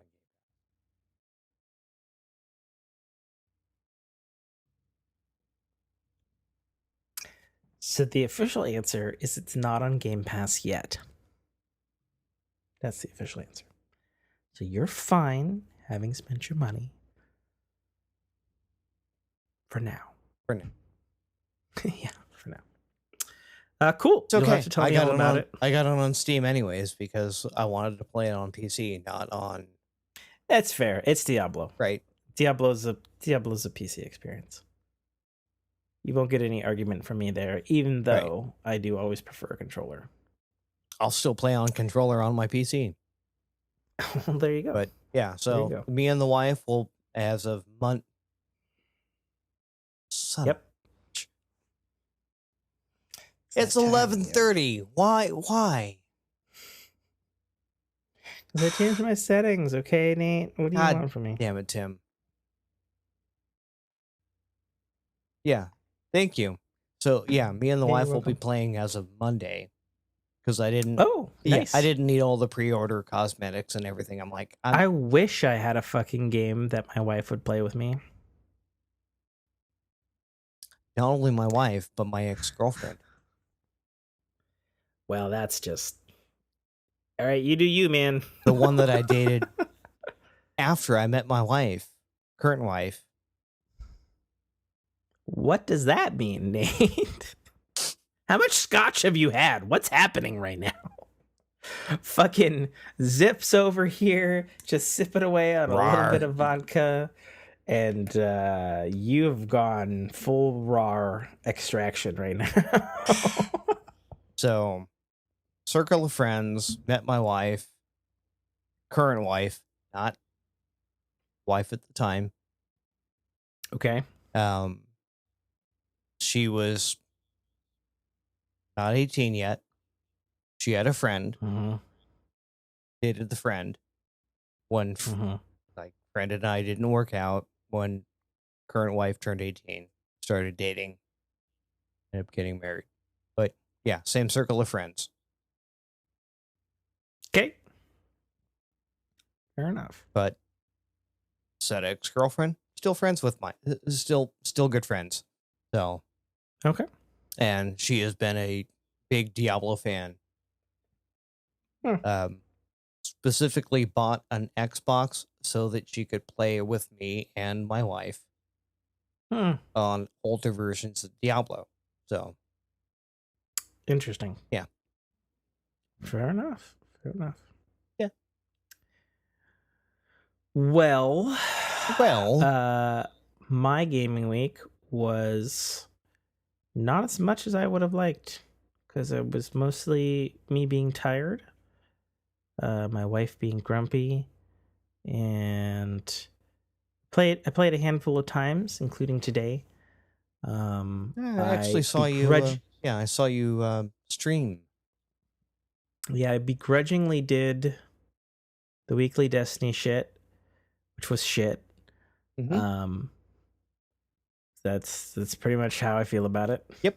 I think fishing's cool in that it's there, but it's not great. Right, you need a fire team to actually get the exotics. I mean, I don't even care about that. I mean, it's you hit a button, you wait for the controller to vibrate, you hit said button, you get perfect fucking catch every fucking time. Right. There's no skill to it.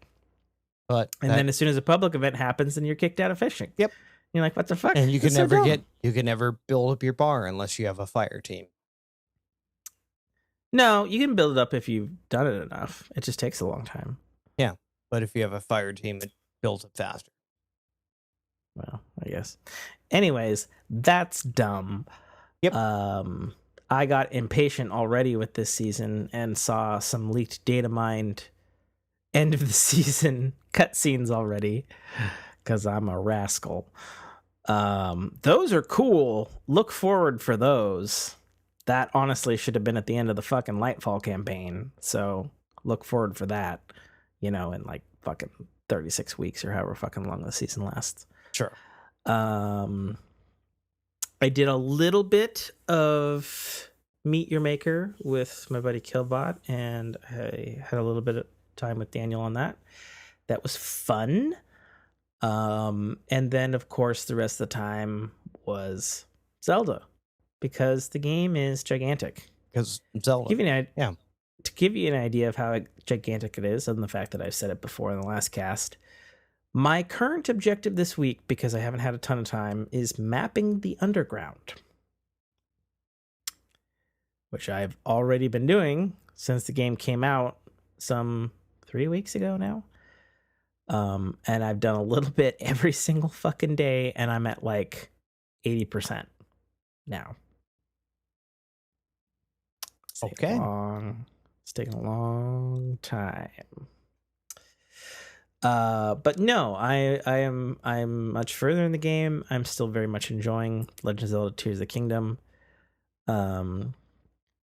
It has not worn out its welcome in my head yet. I have not beaten the game as of such.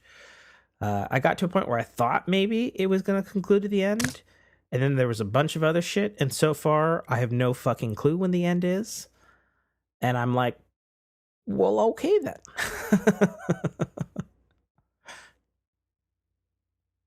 So, yeah. Tears of the Kingdom. It still hits. A fucking remarkable piece of technology and gaming. And I've seen some videos now with some developers that were saying, we use all of this horsepower on PCs and the new consoles to like make sweat and more realistic people, and we're not even doing half the shit that this game does on 2015 hardware. I feel embarrassed as a developer. And I was like, damn, that's pretty frank and also not wrong, because it's such a good game. But I won't wax any more poetic about it, as I think we are concluding a little bit early tonight on our fork, since we already did one. We're right on time. I've got 2 hours and 23 minutes on my Skype. We're usually at like 3 or 4 or something. But that's okay, because we had one technically a week ago. Yep. Because now we're back on time. On time for your drive time. It's the Zip and RAR and show. RAR. Download now and extract into your ear holes. I can't believe I'm going along with this. Kill me now. Fucking, this is the end of the show. That's Zip and I'm RAR. Yep. And we're going to end the show now and do all the back end post-show shit to get the show onto your platter and or solid state storage device for your listening pleasure. I'm Tim K. Trotter, signing off. Bye, Zip. Bye, RAR. RAR. Get forked. Get forked. Thank you for listening to a Dynamic Works production podcast. You can find our podcast at www.dynamicworksproductions.com. Feel free to email us at dynamicworks@mac.com.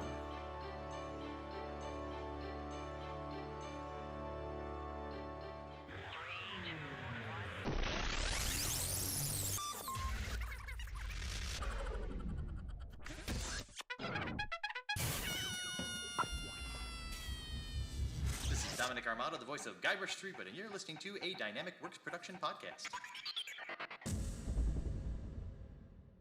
The Citadel, Arrival, is the first installment in a series of epic science fiction short stories reminiscent of the Pulp Fiction style. It's a fast-paced story that will take you through twists and turns that you will not expect, until they are thrust upon you with all the force, excitement, and chaos of a plasma cannon blast. The story follows Katarl, a nobody cog in the working wheels of a futuristic society run completely by Megacorp, a corporation that carefully runs and manages the lives of the people living under its sphere of power. On one of Katarl's few and far between days off from work, an outing he had hoped would be fun and relaxing turns into an explosive adventure that drags him kicking and screaming into situations and challenges that will make him question every aspect of his life. Watch this colorful tapestry unfurl as Katarl and his newfound allies find their way through this classic, yet oddly surprising tale of good and evil, where nothing is quite what it appears to be. That's The Citadel, Arrival, by author Tim K. Trotter, available right now on Amazon Kindle Store and iTunes iBookstore for only $2.99.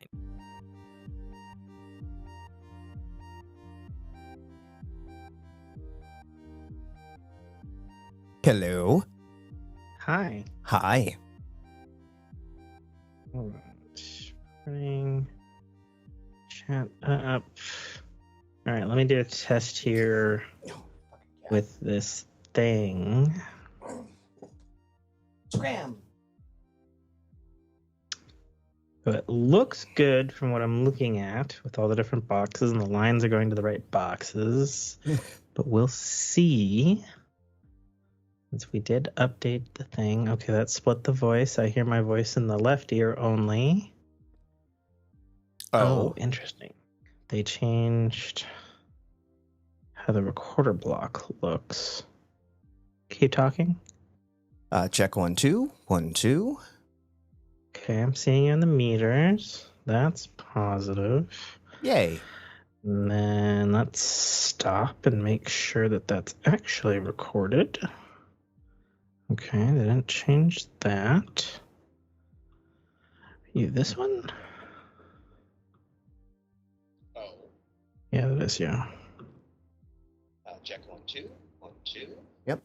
So, That sounds like me. Yeah. It's getting me. All right, well, it looks like it's working. So we'll go from there, and all else fails, we got a Skype recording back. Oh, the Zooms. Holy, what is this? A YouTube video from 2010? Yes. Dang.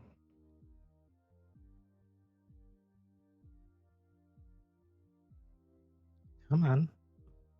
Okay. I'm not doing... I told you to do. Yeah.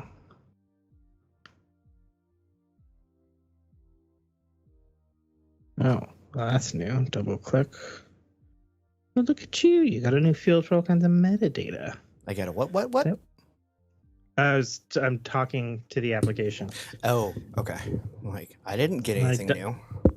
I get like a little like list of the files in the short little thing of the waveform, and I double clicked it to try to delete it, and it opened it up into a new window, and there's all kinds of metadata stuff like artwork, title, artist, track, album, disc, all kinds of stuff.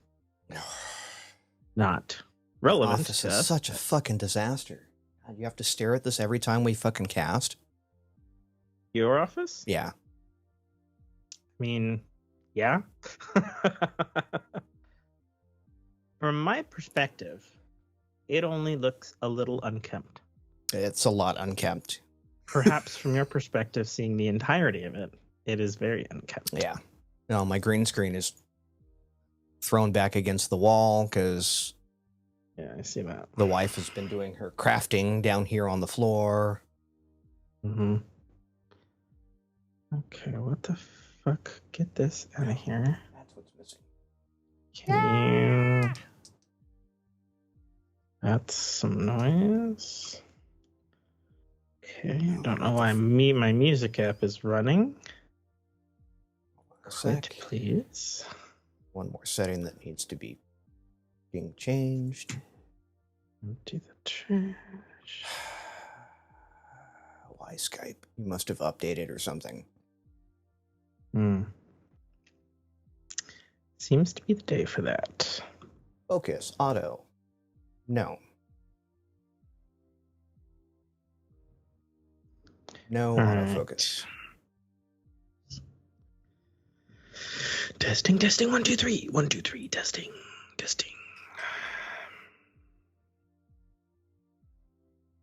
Don't like that list. Get that list. Okay. Back over a little bit more. That. Give a little tilt. There we go. Normal. Better framing. Framing. Okay. Yeah, I think in the middle of our last cast, it decided to kick in all the settings that I had already set. And it was just, remember when it just zoomed in suddenly? Because Skype. Remember every episode where my lights turn off? Yeah.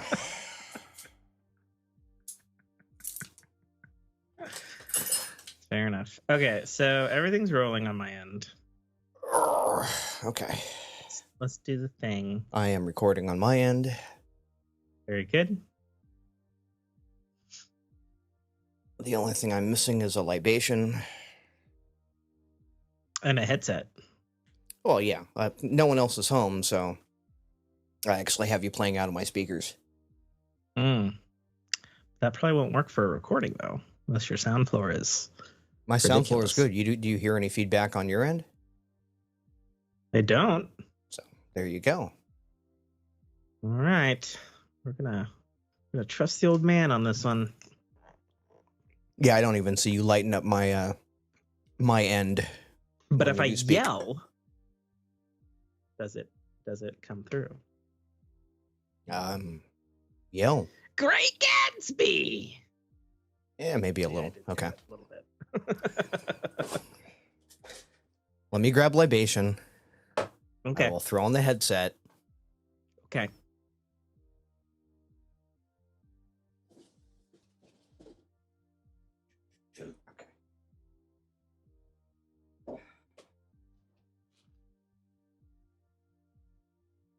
His snake leaves his native habitat. We can discuss his fridge. His it's a shirt of some kind. He told me once that I cast. It was like some memorabilia. There's a book that says A+ on it. He's yelling at me because he can hear me talking to the thing. There's another book that says What I Eat. And then pretty much all the other letters on the shelf are... There's a bunch of books and things. I cannot make any of the others out. There is a strange gray thing to the right of his fridge that looks like, at least from my viewing angle, from his webcam through the Skype, it looks like it's got like a port on the front for like an old video game console. Like, you know, how we used to plug in our controllers back in the day. These things weren't always wireless. But then there's like a plastic dome, and there's like a bunch of characters in the dome. It could be anything from a nativity scene to Star Wars to a diorama of Chronicles of Narnia. I don't know what it is. I can't make it Stop out. it.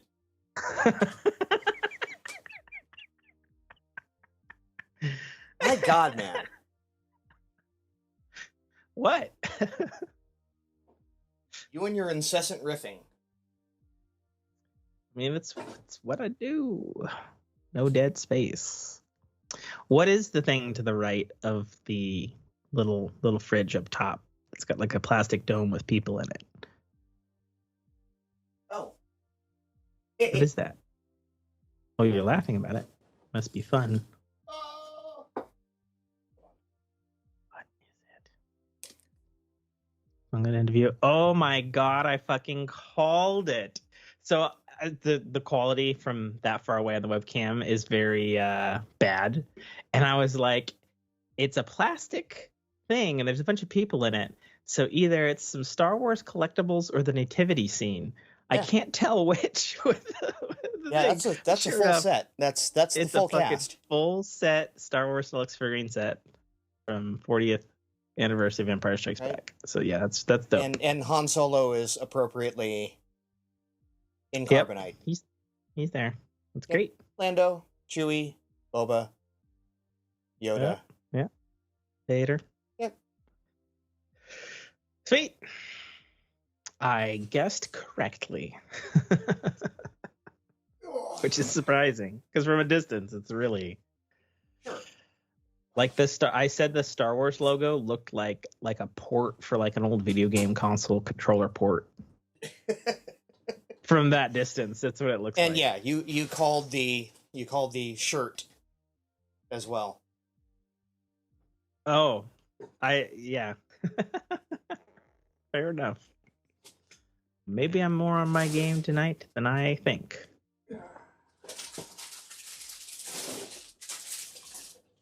Okay. So much plastic. So much plastic. All right.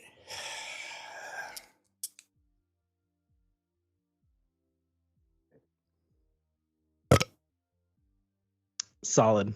Fantastic. All right. We ready to do this fucking thing? Fire one ready, Zip. You better be on it once we get started. I swear to God.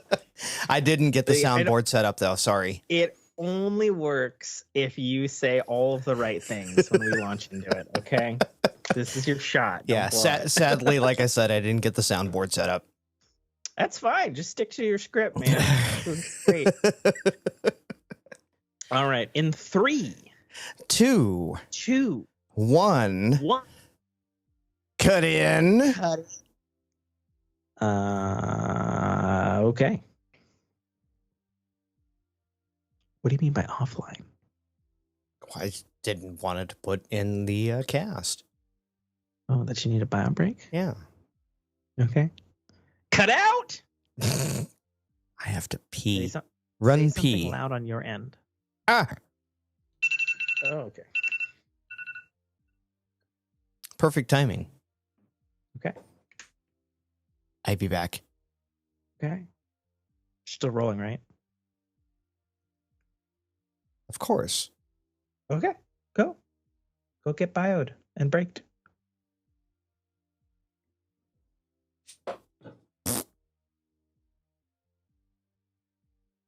Wakey, wakey. So I'm looking at P times. And this one was posted by the founder, Dan Gardner.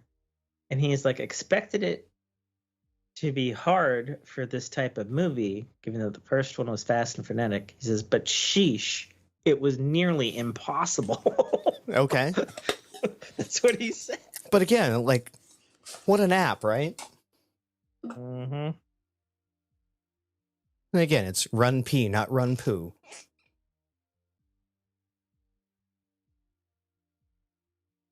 Yeah, he's saying he would only recommend the second P time. None of the other ones are viable. Okay. That's fucking funny. But again, they give you a synopsis of what you're missing while you're peeing. Yeah, that's fucking amazing. Like, what a concept from a it's fucking third string fucking quarterback perfect. of. Is that what it was? Yeah. Oh yeah, you mentioned that before. Yeah. Jordan Palmer. Anyways. Yeah. All right. 3, 2, 1. Cut in.